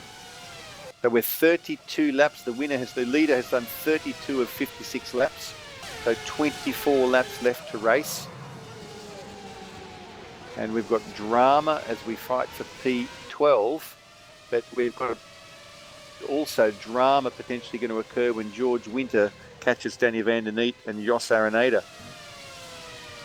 Yeah, and Jos Araneda and Danny van der Neet at the moment are in a little battle of their own. Which less is than helping George, isn't it? Absolutely, it's less than a second between these two drivers at the moment, and then George Winter is coming up right behind him at just over a second's gap. Exactly what he wants to see when he's trying to catch these two guys, to see them fighting a bit, blowing each other up. The other thing that he'll be concerned about is if when he's trying to make his move on one of them, is it possible that they could be making a move on each other? So that can be a bonus, or that can be quite a negative depending on the scenario. So he's got to watch himself a little bit. Can be a double slipstream, or can be three people trying to get through a front door at the same time. Dave, you mentioned a little while ago about the length of a pit stop here, and I wasn't really listening. I apologise for that. But how much time lost is it for a pit stop around Malaysia? 25 seconds in my calculations, Dave. Okay, so Lucas Schmidt then only being 22 seconds ahead of George Winter at the moment means that there could be a fight on between those two guys. Although having said that, only until Winter's George got another pits. pit stop. Yeah, another pit stop to do. Yeah, exactly. It'll only be until George Winter pits. And I mean, it is probably one of the longest pit lane times that we have in this competition. We look back at Silverstone, it's probably geographically as long a pit lane, but you miss 4 or 5 corners. Whereas here, it's just a straight. So with cars, that you're losing a lot of lap time. And it's a bit of a tricky pit entry, as we saw from George earlier. And speaking of George, he's getting closer and closer to Danny van der Neet. He'll probably be making a move on him coming into the last turn.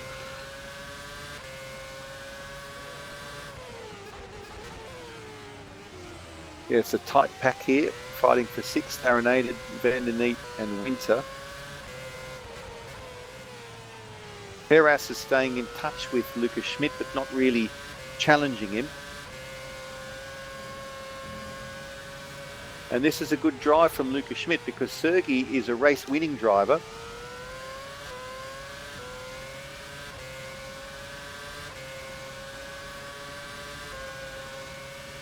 Lucas Schmidt's best result secured him 17 points. So his best result is a P3. So he's been up in P3 before. He's got 1 P3. So that will equal his best result. His race was damaged in Magny Court 2 weeks ago by contact in the final chicane, attempting to pass, and that's a matter before the stewards at the moment. So I'm sure Lucas would be very, very pleased to have a clean run onto the podium if he can get one.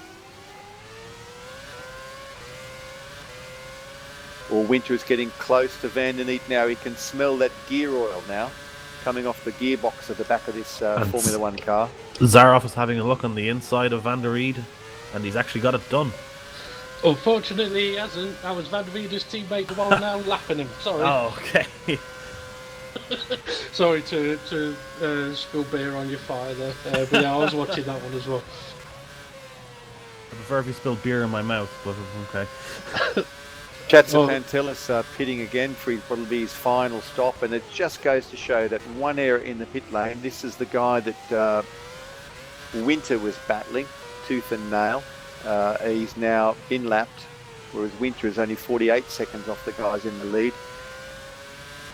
I think you've got to say as well, I mean, George Pantelis, he was having a storming race. He was having a very strong race. I mean, probably one of the best seen from him for some time. And unfortunately, it's turned out disastrous through no fault of his own. Adam, you naughty boy. But I mean, sometimes that's racing. Stuff just happens. Obviously, it's the purposeful stuff that no one wants to see. Or Hamilton. But yeah, we want to see guys racing to their potential. And the thing about Ace, I guess, is, and that's probably one of the things that differentiates it from World Championship. All the guys are quick, but not all of them have got that same level of consistency that we see in World Championship. Now, my money says that Callis can pit anytime he likes, but he'll probably want to wait till Showa pits. There's 21 seconds between them. 25-second pit stop, as we said. Callis has done 18 laps on the prime after a 17-lap stint on the option. So, in fact, Callis has probably got 5 laps in hand if he wants to in these primes before pitting for the final time. Well, a paling prediction for you. Depending on how much fuel Sander Callis put in, and to be fair with his pace, he could have put more in. I'm wondering if he's thinking, you know what, I'll just keep going a few more laps. I'll put on a set of option tyres and then show everybody that you can do comfortably 17 laps on option tyres and pumping in fastest lap after fastest lap after fastest lap. You're scaring me. So that would bring in 56, 36, 30, yeah, you're 39. Yeah, he could. 3 more laps, he can do another option stint, which would just be kicking sand in the face of the other guys, really, to run that long on the options do it that quick. Can we have a brief discussion about George Winter at the moment, because he's been stuck behind Danny van der Neet now for the last couple of laps, and he doesn't seem to be getting any closer to him to be able to make that move. No, he isn't. You're absolutely right. He's not making that work the way it needs to work, and it looks like Van der Neet and Araneda are in a pretty comfortable place on their primes at the moment. Just having a look at his strategy. Well, Araneda's 21 laps in to this prime stint. Are you ready for the next Paling prediction then, as the Wold Nell makes his pit stop? Paling prediction, George Winter's sat there going, you know what, I'll just look after these tyres a little bit, because these 2 cars ahead of me have got to pit again, and I'm fighting with these guys, so I'll wait for them to get out of the way. I've got a few more laps under my tyres, and then when I make my stop, I'm having them. He'll use the low fuel moment on these option tyres to try and get the gap. Well, that would be a very wise thing to do. They're both 21 laps into their stint, so they will be ripe for a pit stop, absolutely. Winter has done 8 laps on these options, so yeah, perhaps he's not quite got the pace differential that he needed.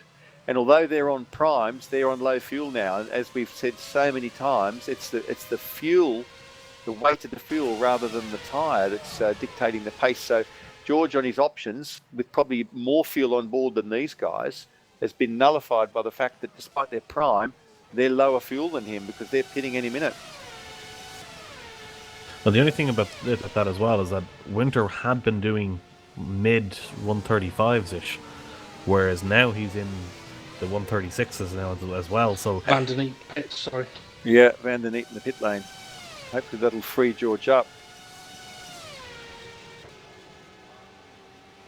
Van der Neet will be, I imagine, grabbing another set of primes. I'm in pit lane now, watching him pull into his pit box.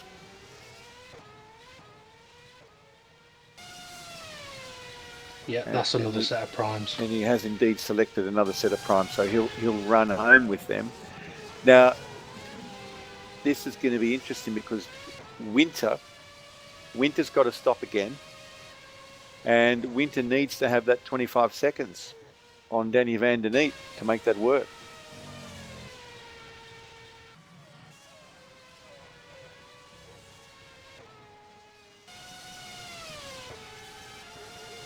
So do we think that 6th may be the best that Winter can be hoping for in this particular stage of the race? I believe so. Yeah, I believe so. Roslan is 11 seconds up the road. They're both of them are requiring one more stop.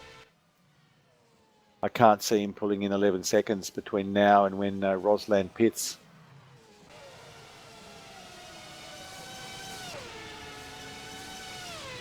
Yeah, so that multi-stop strategy, it's you got to push like mad, and everything's got to work out for you. I mean, I think one of you touched on it earlier on, though, that with the heavier fuel, sometimes a driver may just sit there and think, well, you know what, I'd rather have lower fuel, more stops, and attack the race, the whole race long, rather than go with a heavier fuel and thinking, right, I've got to look after their tyres. I mean, it's talked about in official F1, the drivers don't want to be looking after tyres and saving fuel, they want to be racing. So maybe George has gone with that approach. You know, I'll have more fun if I do more stops and just absolutely nail as many laps as I can. Yeah, that's absolutely possible. Or the other part of the equation is he might have come into the race saying to himself, well, on equal fuel loads, I'm just a little bit off the pace here. So my only chance to run with these guys is to do an extra stop, run lower fuel, so I can match it with them, and I'll pay the price into the pits of a pit stop. The other thing as well that we have to consider is that at the start of this race we had a near 50% chance of rain.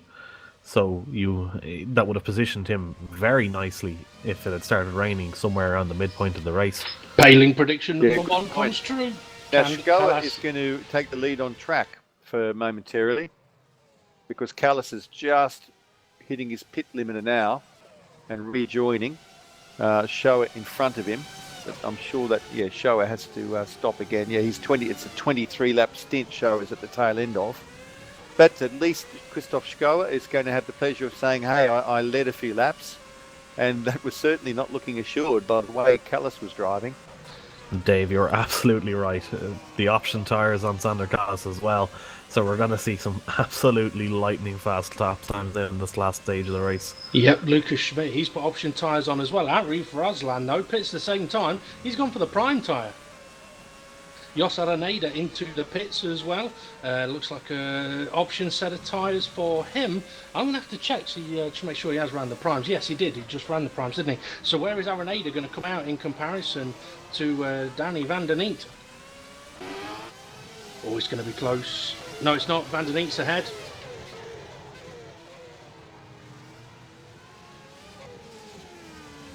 Well, that's worked out well for Van der Neet.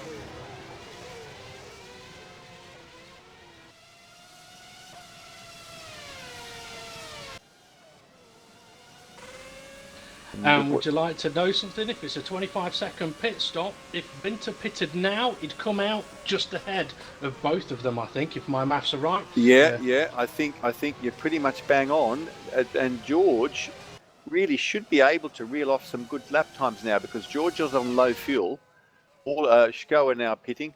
All of these other guys, they're fueled to the finish. So this is George's time. Sergei Eras and Schauer both in the pits. George needs to pit now, though, I think. I think he needs to pit now, this lap. If he loses 1 second, he's not going to be ahead. So he's continuing on, though.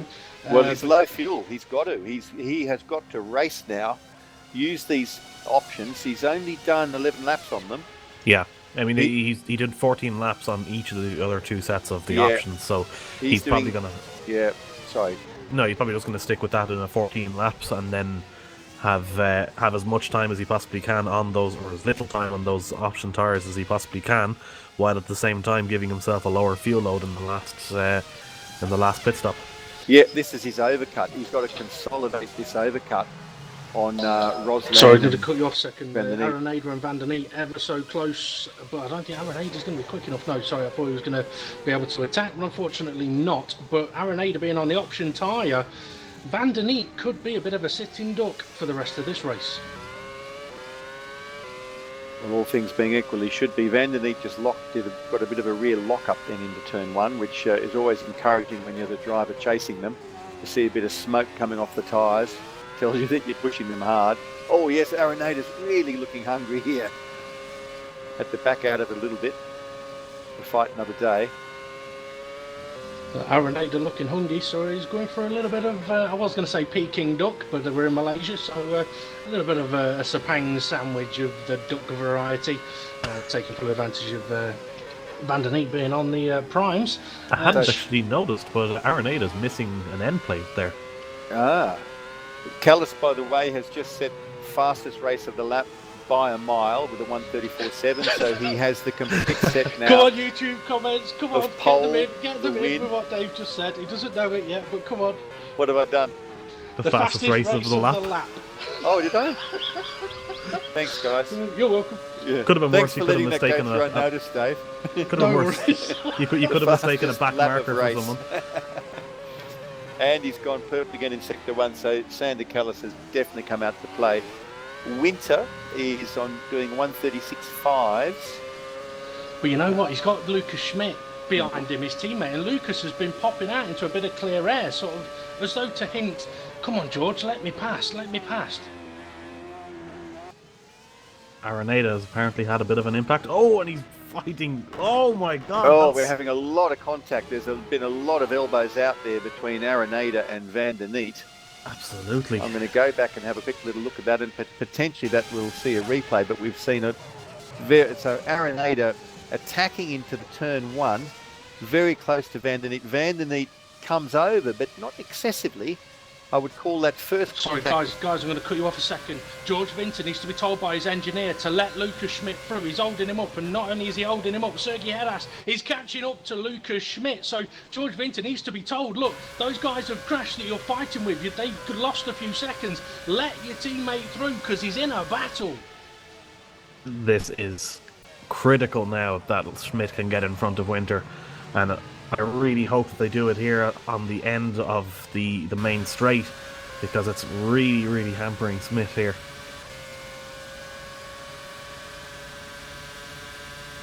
Yeah, while Schmidt's gone through into turn one, while all that was happening and while those predictions were being made, the Jos Araneda and Danny van der Neet's battle got a bit ugly, and one or both of them ran off track.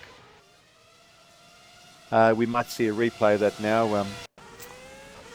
Peter's going to run a replay, but that was definitely a lot of elbows out racing there for probably a sector. Started off with something inadvertent. Oh, sorry, George just nearly crashed. He's really fighting with that ass. Apologies for jumping in there, but yeah, getting feisty. So now Winter has the role of rear gunner for Lucas Schmidt, because he's going to be trying to hold up Sergei Heras now for flag to flag for as long as he possibly can, to give Schmidt that little bit of a cushion. And George mathematically now is easily going to be in front of Araneda and van der Neet after them tripping over each other. They've basically given George that little bit of clear air that he needed for this pit stop. So when's that going to happen? We are 14 laps from the end. It'll just depend on how much George is fueled. It's going to happen now. Or maybe not. Maybe not. He's done 14 laps on these tyres. I thought he'd make the move, but no, not to be. Interestingly though, I mean, something to touch on. Sometimes as a racing driver, you have to be smart. And the smart thing for van der Neet and Araneda to have done is to not have fought each other. If they hadn't have done, then they would be ahead of Winter when he comes out of the pits. Then you fight, but because they went at it straight away, they both lost out. Sometimes you got to think a little bit further down the road, a few chess moves ahead, to give yourself a better opportunity of a better result. Yeah, I think in the case of van der Neet, I think maybe he realised that if Araneda was to get in front of him, it was game over. He was never going to be able to hold him off. Winter, sorry, nearly went off track, and they said, yeah, that's on the inside into turn 7. A lovely opportunistic move there. I don't know if we caught that on the camera. If not, well, I'm sure we'll get a replay. Yeah, that was pretty good driving, really. You've got to hand it to Heras. He took the opportunity when Winter had a tiny oversteer moment between turn 6 and 7.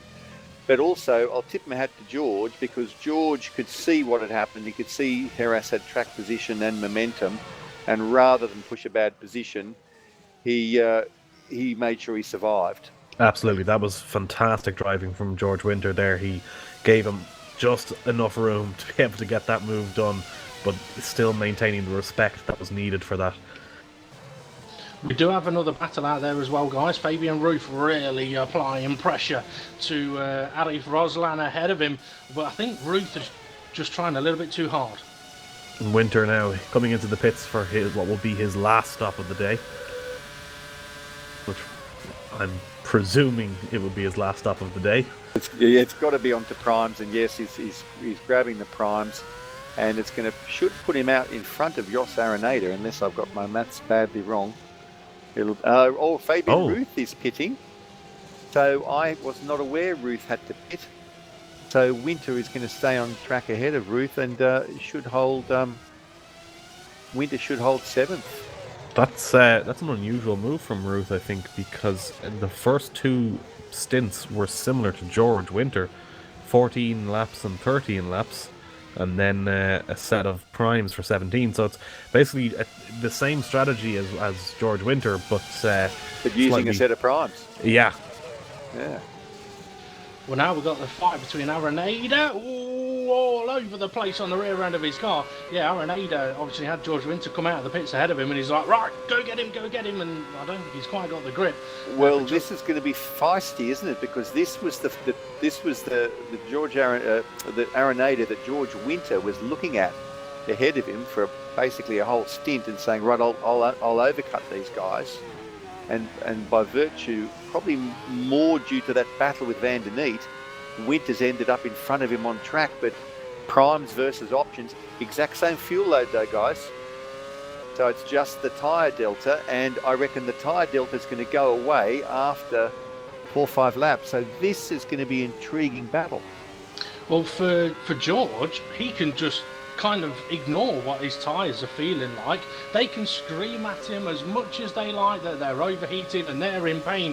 He's not going to care, because if these tyres are going to last, well, I've just seen somebody's done 24 laps on them, so if they can do 24 laps, they're going to do 11 laps, 12 laps very easily, taking a lot of punishment.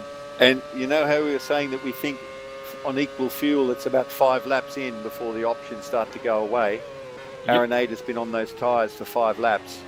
So George probably only needs another lap for these primes to come in, and by that I just mean get to a lovely working temperature and get scuffed and start to work at their peak, get the core temperature up. And George can hurt these primes as much as he wants. And you know what? I think Aranade is going to struggle to get past him. Well, Palin prediction number 3, Arenade's not going to get past him. Yeah. Because the best overtaking place is on the straight, and George Winter is ridiculously quick on the straight. Yeah. That's it. And then at the faster sections for the softer compound tyre, they're not particularly good spots for overtaking. Having said that, George Winter, I believe, did make quite a neat little pass at one stage through one of the faster sections of the track. That is, and we did see Sergio Arras make the move on George Winter into turn 7 as well, so yeah, it could be doable, but I don't think it will be. Little update as well, Zadahov and Van der Wiede, they're having another little battle out there, which could get quite interesting. De Wolde now trying to keep hold of Fabian Ruth, but with Ruth on brand new options, not going to be able to do so. Sander Callas comfortable out in front, but Schmidt and Arras, that fight is still on. That's looking interesting, because Arras is lapping quarter of a second quicker per lap than Schmidt. Admittedly, Schmidt probably is not feeling a lot of pressure yet. And yeah, Arras has been looking strong all race long. I've really loved the way he's been looking in the car, the way he's been steering that thing and controlling that thing. It looks very comfortable under him. Schmidt and Arras, of course, both on options. So yeah, it's going to get interesting in the closing laps. And Winter's driving away from Araneda. Yeah, I was about to say, I mean, there's not a lot more painful than being on the fastest tyre and watching a guy on the harder tyre drive away from you. Unfortunately, that's the situation that Jos Araneda is in. So Jos has kind of perhaps got to think, okay, I can't do much about him. Let's make sure I beat the guy behind me. Yes, it's funny. It's kind of the final run to the flag. It's sort of like a complete reset, because everybody's on the same fuel level. You know, throughout the whole race, you get guys emerging on fresh tyres but belly full of fuel. You get guys on worn tyres but low fuel. Lots of variations in pace, but here at the end, everyone's fueled with the same amount. And after 5 laps, the tyres are working roughly the same as well. I'm just looking at the lap times of Rosalind now at the moment, and if their paces were to continue like this for the rest of the race, I think George Winter has a chance at 5th. Interesting call. Interesting call. 6 seconds behind, 10 laps to go, so he needs half a second a lap. Rosland, let me look at his lap times. Was that just an aberration, that 137? Yes, he's mainly 136s. Yeah, 136 high, 136. Hang on, I'm looking at the wrong stint. They've been high 36s and low 37s. Yeah. It is possible that for Arif, he's had a similar thought that Ian has. It's like, hang on a minute, is he going to catch me?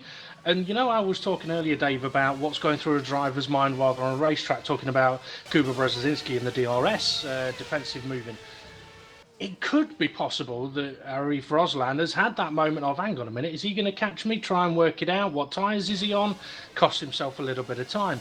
He's kind of got to ignore it, focus on the track ahead of him, and keep focused on that. Because if he starts thinking about what George is doing, George will gain time on him. Yeah, well, we'll certainly keep an eye on that gap, 6.7 seconds. Meanwhile, Eras 1.8 seconds behind Schmidt. It looks further than that because they're on the straight at the moment. But 8 laps to go. Araneda, right up the gearbox of George Winter. If Arenade's got decent straight line speed, he may be able to attack coming down, well, not necessarily into the final corner, but up to turn 1. I don't think he's got a good enough straight line speed, but I don't know if George had a bit of a problem somewhere on that previous lap. Yeah, I'll check his lap time. Last lap was a 1:36.2. This lap was a 1:37.0. So Araneda had a better lap that time round. So that's not going to help help Winter catch Rosland, but I don't think that's what George is thinking about at the moment. No. Though I will say he probably is kicking himself there because that's cost him a fair chunk of time. Yeah, well, P6 won't be a bad result if George can consolidate that. He ended lap 1 P6. Ran as high as 3rd place when Lucas Schmidt let him through. Yeah, that'll be a significant boost to his 19 points at the moment in the championship. Well, definitely, and a very mature race from George. I mean, George has always had pace, but just the ability to sort of transfer that into a result based on a solid strategy and clever racing. In fact, it's a bit of a role reversal that he's ahead of 2 guys that were really doing the wheel banging and making little small errors, and George Winter ending up out in front. Gap 0.4 of a second at the moment. Erash to Schmidt 1.5. Sander Callis to Christoph Schoer is just not that newsworthy now. It's 25 seconds.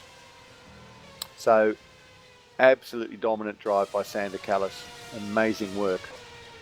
It is amazing work. I mean, the only sort of newsworthy part about it at the moment is that Sander Callis, a lot like earlier on in the race, he's driving so beautifully smooth at the moment.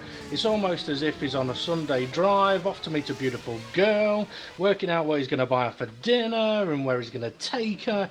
Just so calm and I think that's enough of that thought process, Dave. Yeah, we're not going any further. You How he calm down celebrates now. a win here, that's up to him. But certainly out there in clear air in P1, look, when you've got pace in hand and you can do it easily, you're able to look after tyres. And when you haven't got the pace, you've got to make these other sacrifices. So it's just, pace is everything, isn't it? It is. Danny van der Ried is actually starting to come back on Jos Araneda now as well. Only the 2-second gap at the moment. Whereas that sounds right. That was a much bigger gap at one point earlier on. Yeah, just 2 seconds. Eras on Schmidt, sitting steady at about 1 second, 1.1. So Schmidt is certainly not having a comfortable run to the flag. The thing that if I was to be Eras or Schmidt at the moment, I'd rather be Schmidt, because with these primes, you can just punch them and they just keep coming back for more. And that's what I think Danny van der Ried is actually starting to get into that territory that he can just do whatever he wants with his tyres, whereas Jos Araneda now is going to have to be protecting his tyres for the rest of the race. Well, indeed, he's on the option and he's taking a bit of dirty air from George Winter, and those options he's starting to overheat a bit because he's been pushing like crazy to try to catch George. So these three, in fact, have had a pretty lively contest for most of the race. Yeah, I think Danny is going to be a real threat to Jos Araneda before the end of this race now as well, and possibly to George Winter as well, if George can start opening up that gap between him and Jos Araneda. Well, Danny is the fastest of all of them at the moment. looking at those guys all the way up to RF Roslan, actually. Sergi Harris is just getting almost within touching distance now of Lucas Schmidt. Both these boys on options.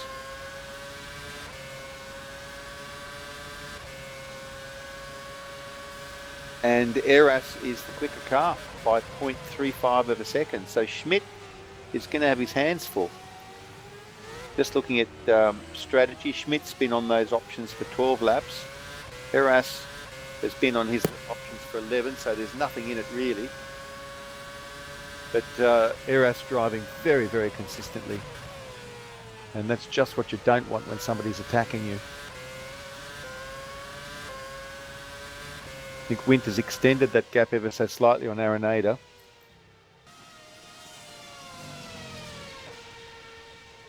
Only just a bit, 1.1. And meanwhile, Danny has closed that gap to Araneda to 1.5 seconds, so it's going to be a battle between those two drivers at least. So I think the biggest battle at the moment is probably this battle for third place, the battle for the last step of the podium, which is Sergi Eras on Lucas Schmidt. They're less than a second apart now, and Eras, as they enter and exit the very tricky turn 14, Eras is just getting close enough now to start to get a slipstream from Schmidt. He's got to be patient and fast at the same time through turn 15 and not let the car over-rotate. He gets the power down nice and early, and he's getting a tow now. He's going to get a fantastic top speed here. I'm looking at his on board with him. He got 314 kph there, courtesy of the tow from Schmidt. Schmidt is just trying to keep it going like clockwork, and Eras is just trying to find a way to just close up on him. We get that concertina effect as they accelerate out of the slow corners, but make no mistake, Eras is all over the back of Schmidt now as they enter this very turny sector 2, exiting the upper right-hand of turn 4. Schmidt's got the advantage here of, got a bit of lag there, the advantage of the fact that he's leaving some dirty air behind him, which Eras has to deal with. But Eras is still looking very smooth and committed through the double right-hand of turn 7, turn 8.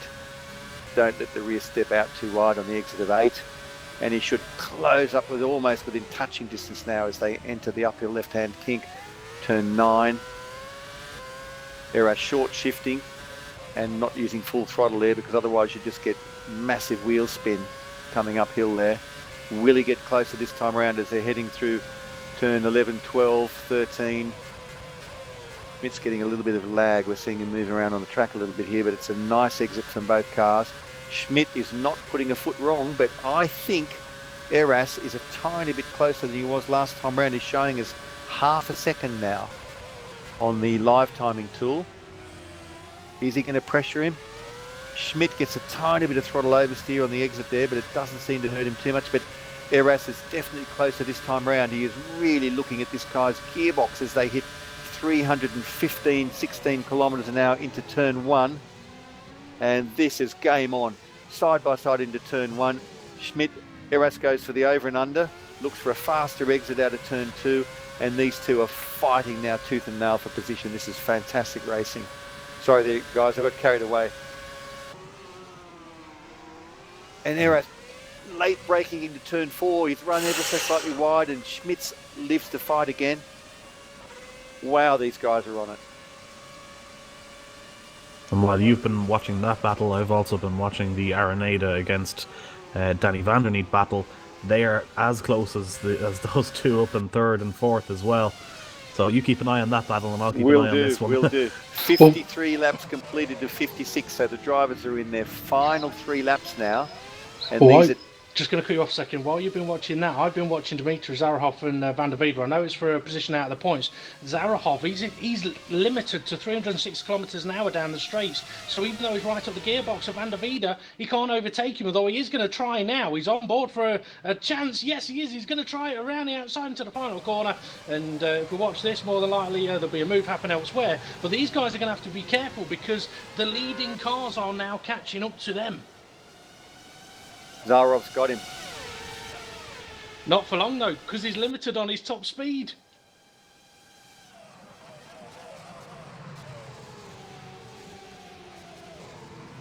He has managed to make the move and made it stick though.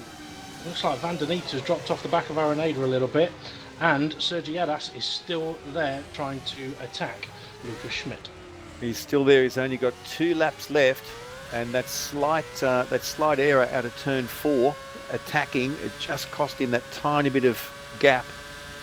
Gave Lucas Schmidt a little bit of comfort. But Eras is really looking ambitious, and this is for the podium. This is for the final step of the podium. Everybody wants the podium.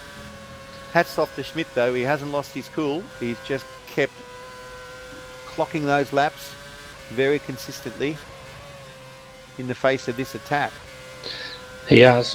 Van der Neet getting close again, but I was also going to mention, about 4 or 5 laps ago, Ari Frosland was about 5-6 seconds ahead of George Winter. Not anymore, unfortunately. There's only about 3 seconds between them two. I think Winter will be possibly about a second behind him on the last lap at this rate, which is almost as much time as he's lost on that particular lap not that many laps ago. So I really think that he would have had a chance on the last lap had it not been for that incident. So Eras is potentially close enough to mount another attack on the pit straight, on the main straight on Schmidt. Eras certainly positions his car to get a good exit out of 15. Schmidt's got the power down early, but Eras is again close enough now to get a proper tow. He hits 315 kph, and they are side by side into turn 1. Schmidt with a slight advantage and manages that beautifully, dives to the apex of 2 to cover off Eras's over and under attack, and Schmidt lives to start the next lap ahead once again. So fantastic racing. Just to let you know, Sander Callas, he's obviously on the last lap of the race. He's just massive attack from Eras on Schmidt, and I think he's pulled it off. I think Eras has managed to pull off this attack on Schmidt. He has incredible attack under braking into turn 4. I thought he'd outbraked himself. Schmidt braked earlier. Sander Callas heading into the final corner now.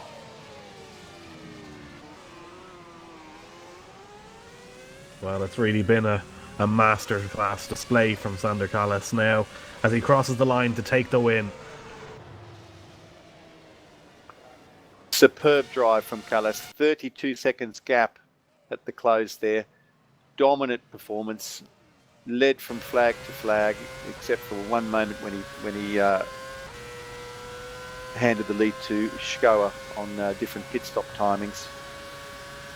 That's his 6th win of the season so far. That is an absolute masterclass display.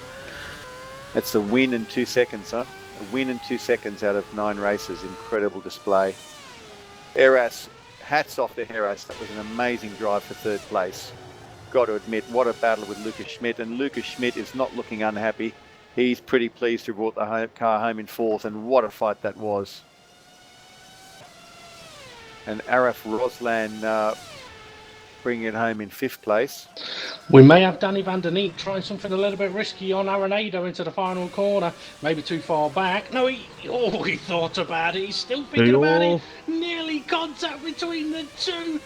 That was ever so close, but it's going to be a close finish for 7th and 8th. What a race between them guys.